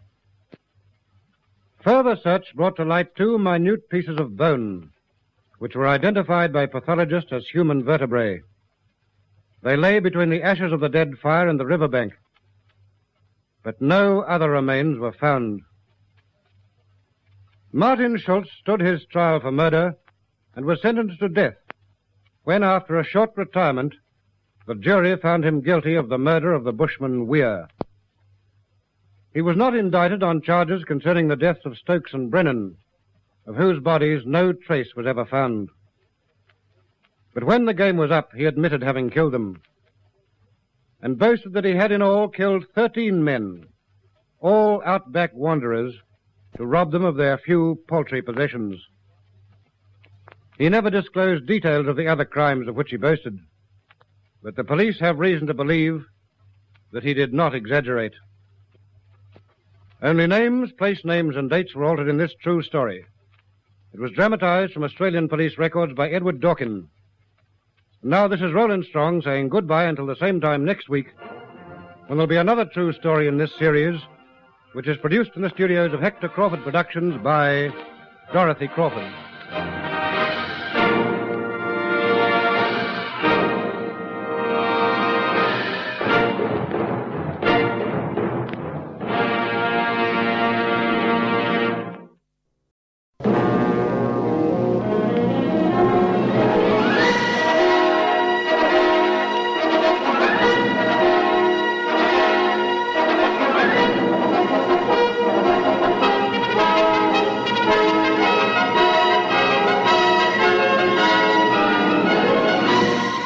CIB.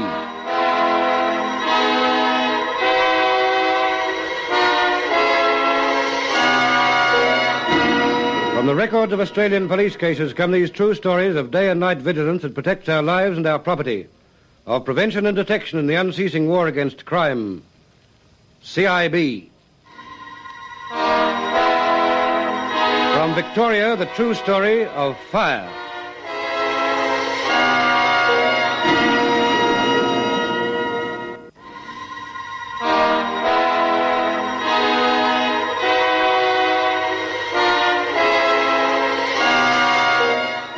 This is a true story from the records of Australian police cases. Only names, place names, and dates have been altered. The early hours of the morning in a hotel in Winton, a Victorian country town. And one of the sleeping guests, Mrs. Reynolds, woke suddenly with a feeling that something was wrong. Stan. Huh? Wake up quickly. What's the matter? Wake up. I think there's a fire.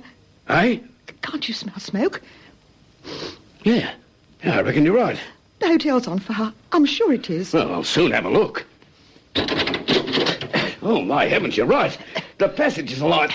Well, come on, we've got to get you out of here. Come on downstairs, quick. Wait for me. Get a move on, then. We'll be lucky to get through as it is. Oh, it's so hard to see. Are you sure this is the way? Yes. Hang on to my hand. Hurry. The whole place will be in blaze in a minute. Yeah. Which way will we go now? Well, down the stairs and through the lounge. There's no hope the other way. Yeah, better in the lounge. The fire hasn't reached it yet. We'll have to get out one of these windows. What's that? Oh, Mr. and Mrs. Reynolds.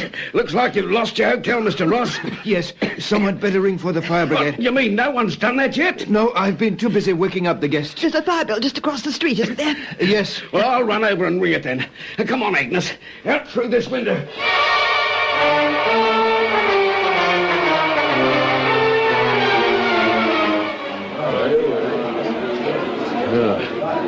I reckon they're getting it under control. There are 2 men trapped in room 12. What? 2 young new Australians. They only booked in this afternoon. Are you sure they're there, Mrs. Bennett? They must be. They haven't come out. I booked them in myself. I know they're in there. They'll never come out alive. What are you talking about, Mrs. Bennett? Those 2 new Australians are booked in this afternoon, Mr. Ross. They're trapped in their room. Well, that's not right. They booked out and left before the fire started. How do you know?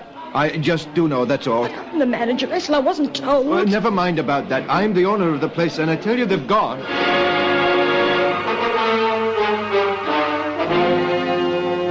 Even at this stage, it was fairly obvious that there were some rather strange features of this fire. In the first place, no one had bothered to call the fire brigade until some time after the blaze started. And then 2 guests had apparently booked out quite suddenly just before the fire. But when the blaze was eventually subdued, local police and firemen discussed even more unusual things. It's pretty plain the fire started in 3 separate places, and all well apart from each other. One fire started in the dining room, another in the west wing, third in the northern wing. Must all have been started separately. You say they must have been started. You mean deliberately? Well, Constable, there's a very strong smell of methylated spirits about the place. Yes, I've noticed that. And it's my opinion that this is a case for the arson squad.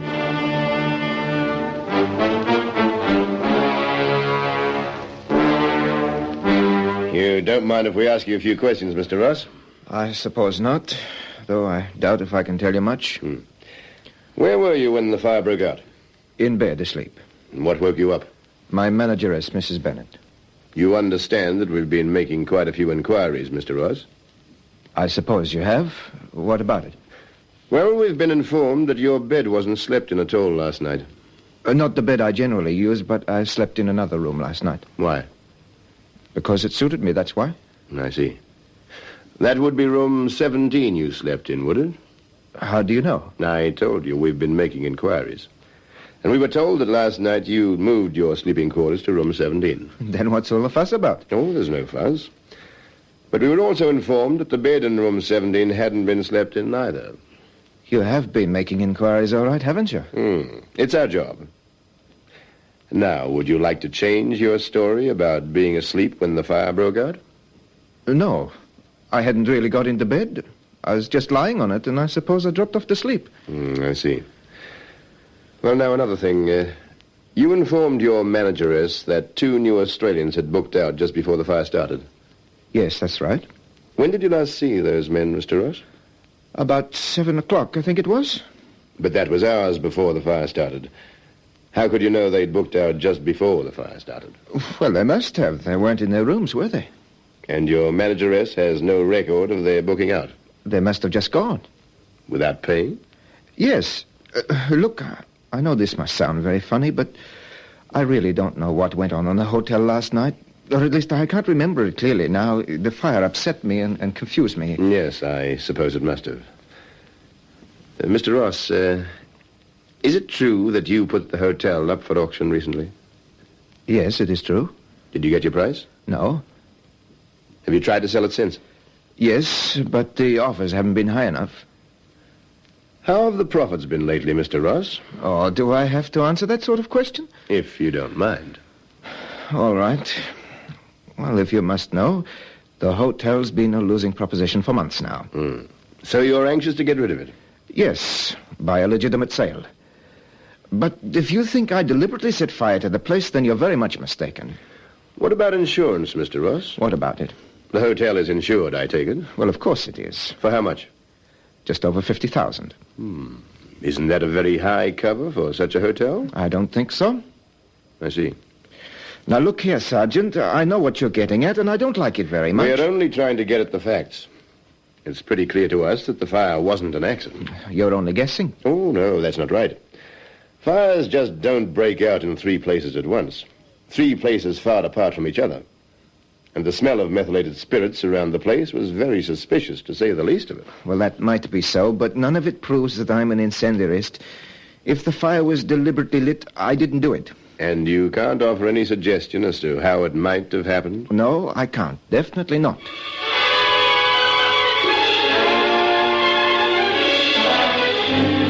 Suspicions were one thing, proof was another.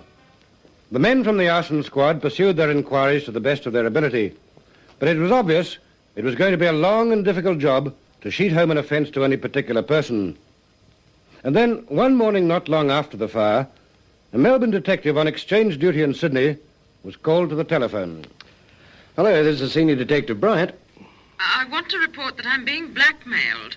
Who is this speaking, please? I'd rather not give my name at the moment, but I'm being blackmailed. Would you like to give me the details? It's 2 foreigners who are doing it. Yes? They've rung me up several times, and they've written letters to me, and they've even called at my flat to see me. What grounds do they say they have for blackmailing you? It's about a fire at a place in Victoria. Oh, what place? A place called Winton in Victoria. There was a fire at a hotel there, and these foreigners say that they'll tell the police all about the fire unless I give them £3,000. Do you know anything about the fire? No, I don't. I'm scared of them. I think they might even kill me. I'm frightened out of my life. And don't you think you should tell us your name and your address so that we can help you? Oh, no, I couldn't do that.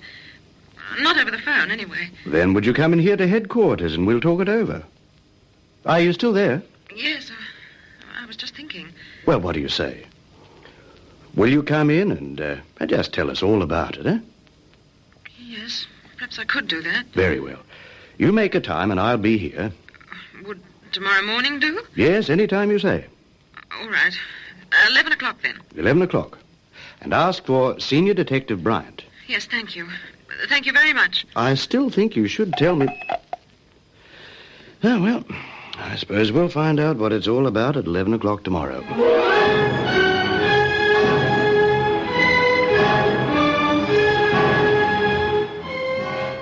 A call for you from Sydney, Sergeant. Thanks. Hello? Oh, that's you, Sid. It's, Bryant here. Oh, hello, Nev. How's things in Sydney? Oh, not so bad at all. You're on that fire at Winton, aren't you? Yes. Not getting very far with it, though. Well, maybe I can help a bit. I had a phone call from a woman yesterday who wouldn't give her name, but claimed she was being blackmailed about the fire by 2 foreigners. Go on. Well, she arranged to come in here this morning at 11 o'clock. That was 3 hours ago, and she hasn't shown up. Looks like she's not going to. But I've had the consorting boys on the job, and they've come up with the information that there are a couple of Italians going around the town, and they're telling people that they're going to get £3,000 out of some woman because of the fire. Have you caught up with the Italians yet? No, not yet, but we will. We've a pretty good idea who they are. But you don't know who the woman is? No. I thought you'd like to know about it, though. And we'll be in touch with you as soon as we can turn up anything more on it. Oh, thanks, Nev. In the meantime, I think we'll have another scout around up there at Winton, see if we can get a line on who this woman might be.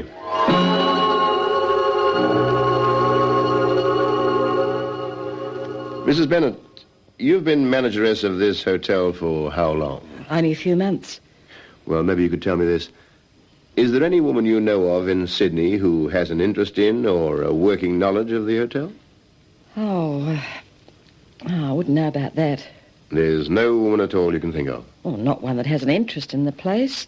A financial interest, I mean. Oh, there is Mrs. Healy, of course. Who's Mrs. Healy? She used to be manageress here before I took it on. Oh? A great friend of the owner's, she is. A great friend of Mr. Ross? That's right. Often goes up to Sydney to see her. Has Mr. Ross been up there to see her recently? Oh, yes, not more than about 10 days ago. I see. Do you know where Mrs. Healy lives? Oh, not exactly. Somewhere in Elizabeth Bay, I think. But you're not saying she had anything to do with the fire, are you? No, we're not, Mrs. Bennett. But it's important that we talk to everyone who might be able to help us in the smallest possible way. And now you're going to talk to Mrs. Healy? I think that's highly probable, Mrs. Bennett. Yes, highly probable.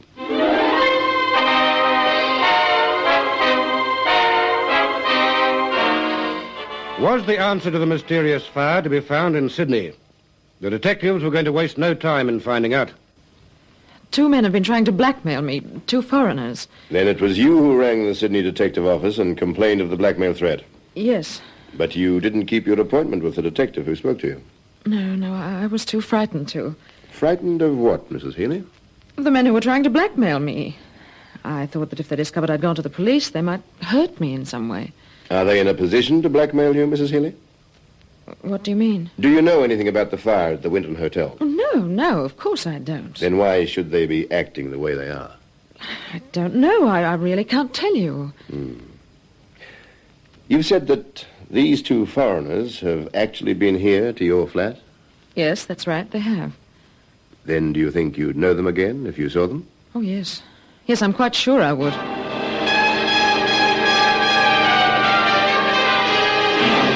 Soon after this interview with Mrs. Healy, the detectives, acting on information received, located the two foreigners they believed could assist them and took them to headquarters for questioning. Your name is Giovanni Zecchi. That's right. We're investigating a fire at a hotel at a place called Winton in Victoria. I do not know anything about that. And what about your friend? What about you, Arturo? I do not know anything either. Have either of you been to Winton recently? Well? Yes, we have. You agree with that, Arturo? Yes. Why did you go there? We were asked to take some things there. What sort of things? Some cans. Some cans? Cans of what? We do not know what was in the cans. All we know is that a man and a woman come to us and ask us to take these cans to Winton and deliver them to a Mr. Albert. Mm-hmm. And who were the man and the woman who came to you? The man's name was Stephen, and the woman's was Edna. Is that all you know about them? Yes. I see. Did they offer you money to take the cans to Winton? Yes. How much money? £100. And you agreed to do this job for them? Oh, yes. But we had nothing to do with the fire. We took the cans to the man at Winton. We stayed at the hotel for a meal. But then we left. We came back to Sydney. At what time did you leave?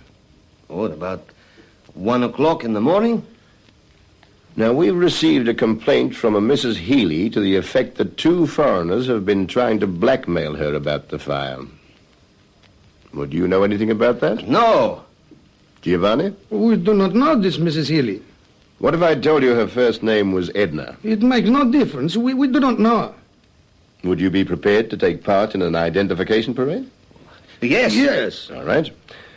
We'll try to arrange one as soon as we can.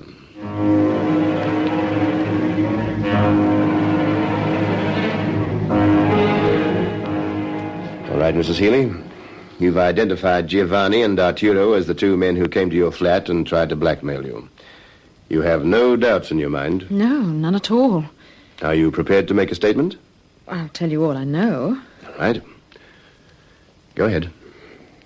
Well, they told me they'd gone to the hotel to rob the place. Yes? But then they said they couldn't open the safe, so they set fire to the hotel. Go on. Well, that's all I know. But that hardly explains why they should try to blackmail you. I can't imagine why. You have nothing further to add? No, nothing at all.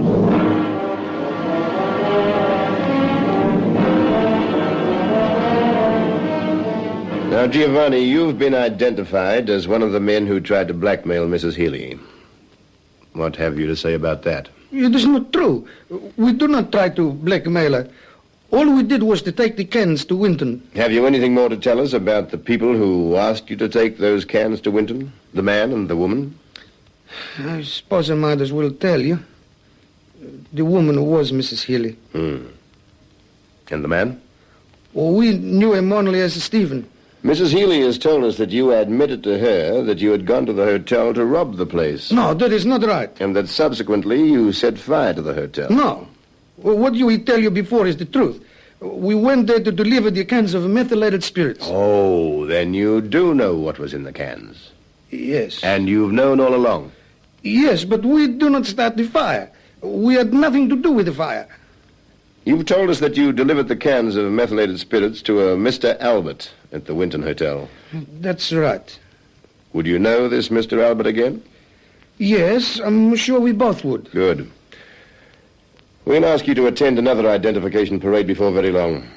Only this time, we'll be asking you to try to identify someone.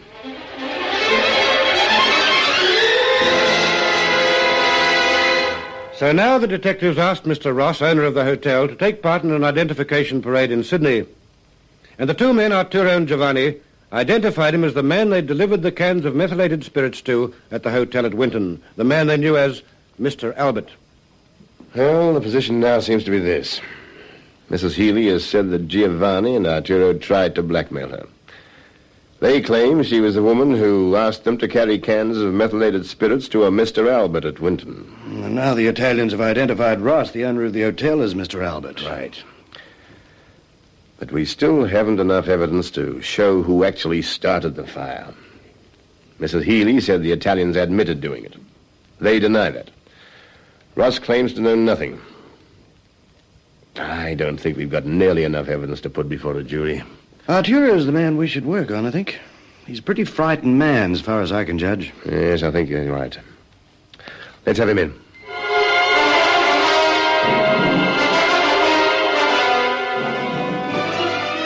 Now, Arturo, we must get to the truth of this matter. But I've told you everything I know. Well, we don't think so. We think you really have been trying to blackmail Mrs. Healy. No, that's not right. She received several letters demanding £3,000. Did you write those letters? No. I have here 2 of the letters she received. Have a good look at them. There now. Have you ever seen them before? No. Right. Here's a pencil and a piece of paper. I want you to write some words for me, Arturo. What words? These. Arson is a felonious burning. Can you write that? Yes.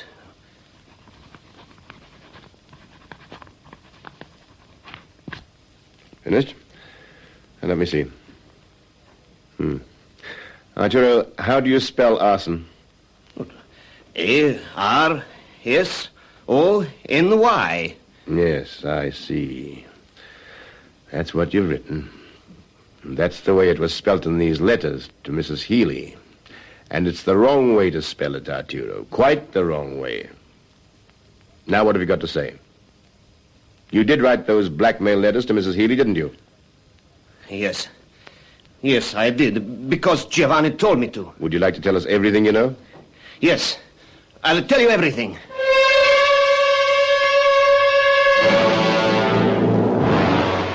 Arturo has signed a statement implicating you in blackmail, Giovanni.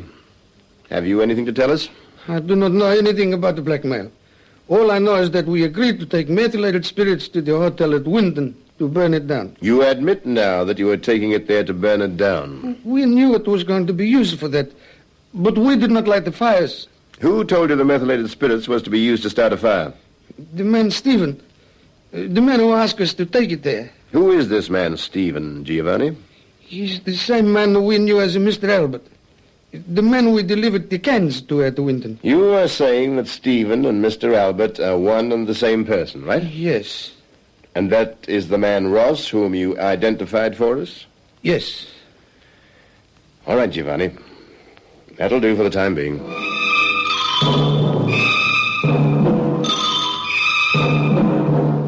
Well, we're getting closer. But I'm afraid we're not close enough. There's still no evidence to show who actually started the fire. No. Russell denied, of course.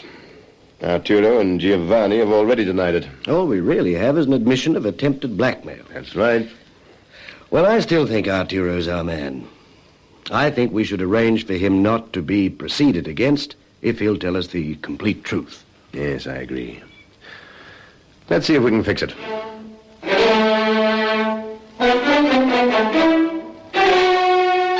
And so it was arranged that Arturo should not be proceeded against if he'd tell the whole true story. And to this, Arturo was only too happy to agree. You let me go, I tell you everything. We won't let you go straight away, Arturo. But if you will tell us everything and give evidence in court, you won't go to jail. Oh, that's all right. I'll tell you everything.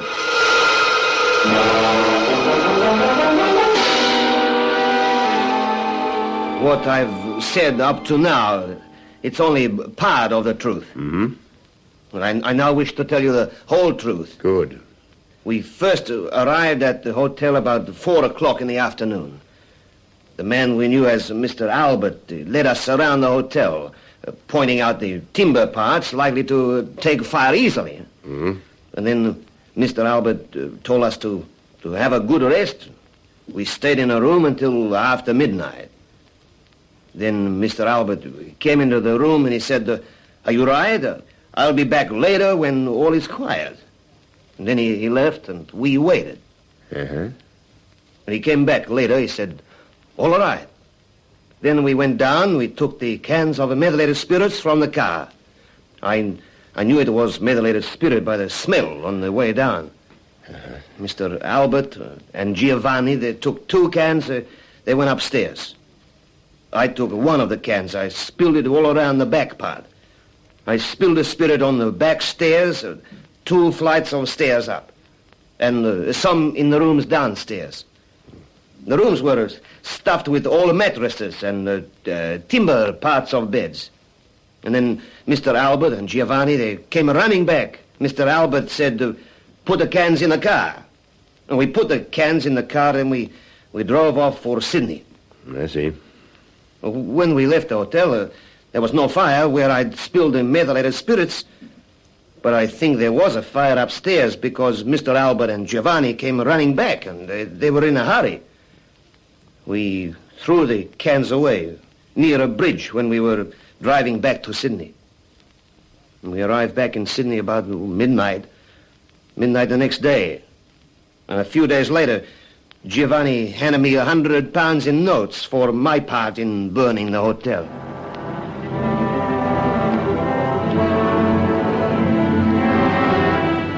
So the police case was virtually complete. But before Ross and Giovanni were brought to trial, an attempt was made to get Arturo out of the country, an attempt that was foiled by the police in Perth. Ross and Giovanni went to jail. Arturo was not proceeded against and has kept out of trouble ever since. The motive for the burning was, of course, the money for which the hotel was insured. And the plan might well have succeeded if a guest at the hotel hadn't promptly called the fire brigade and if 2 men hadn't been just a little too greedy and attempted blackmail. Only names, place names and dates were altered in this true story.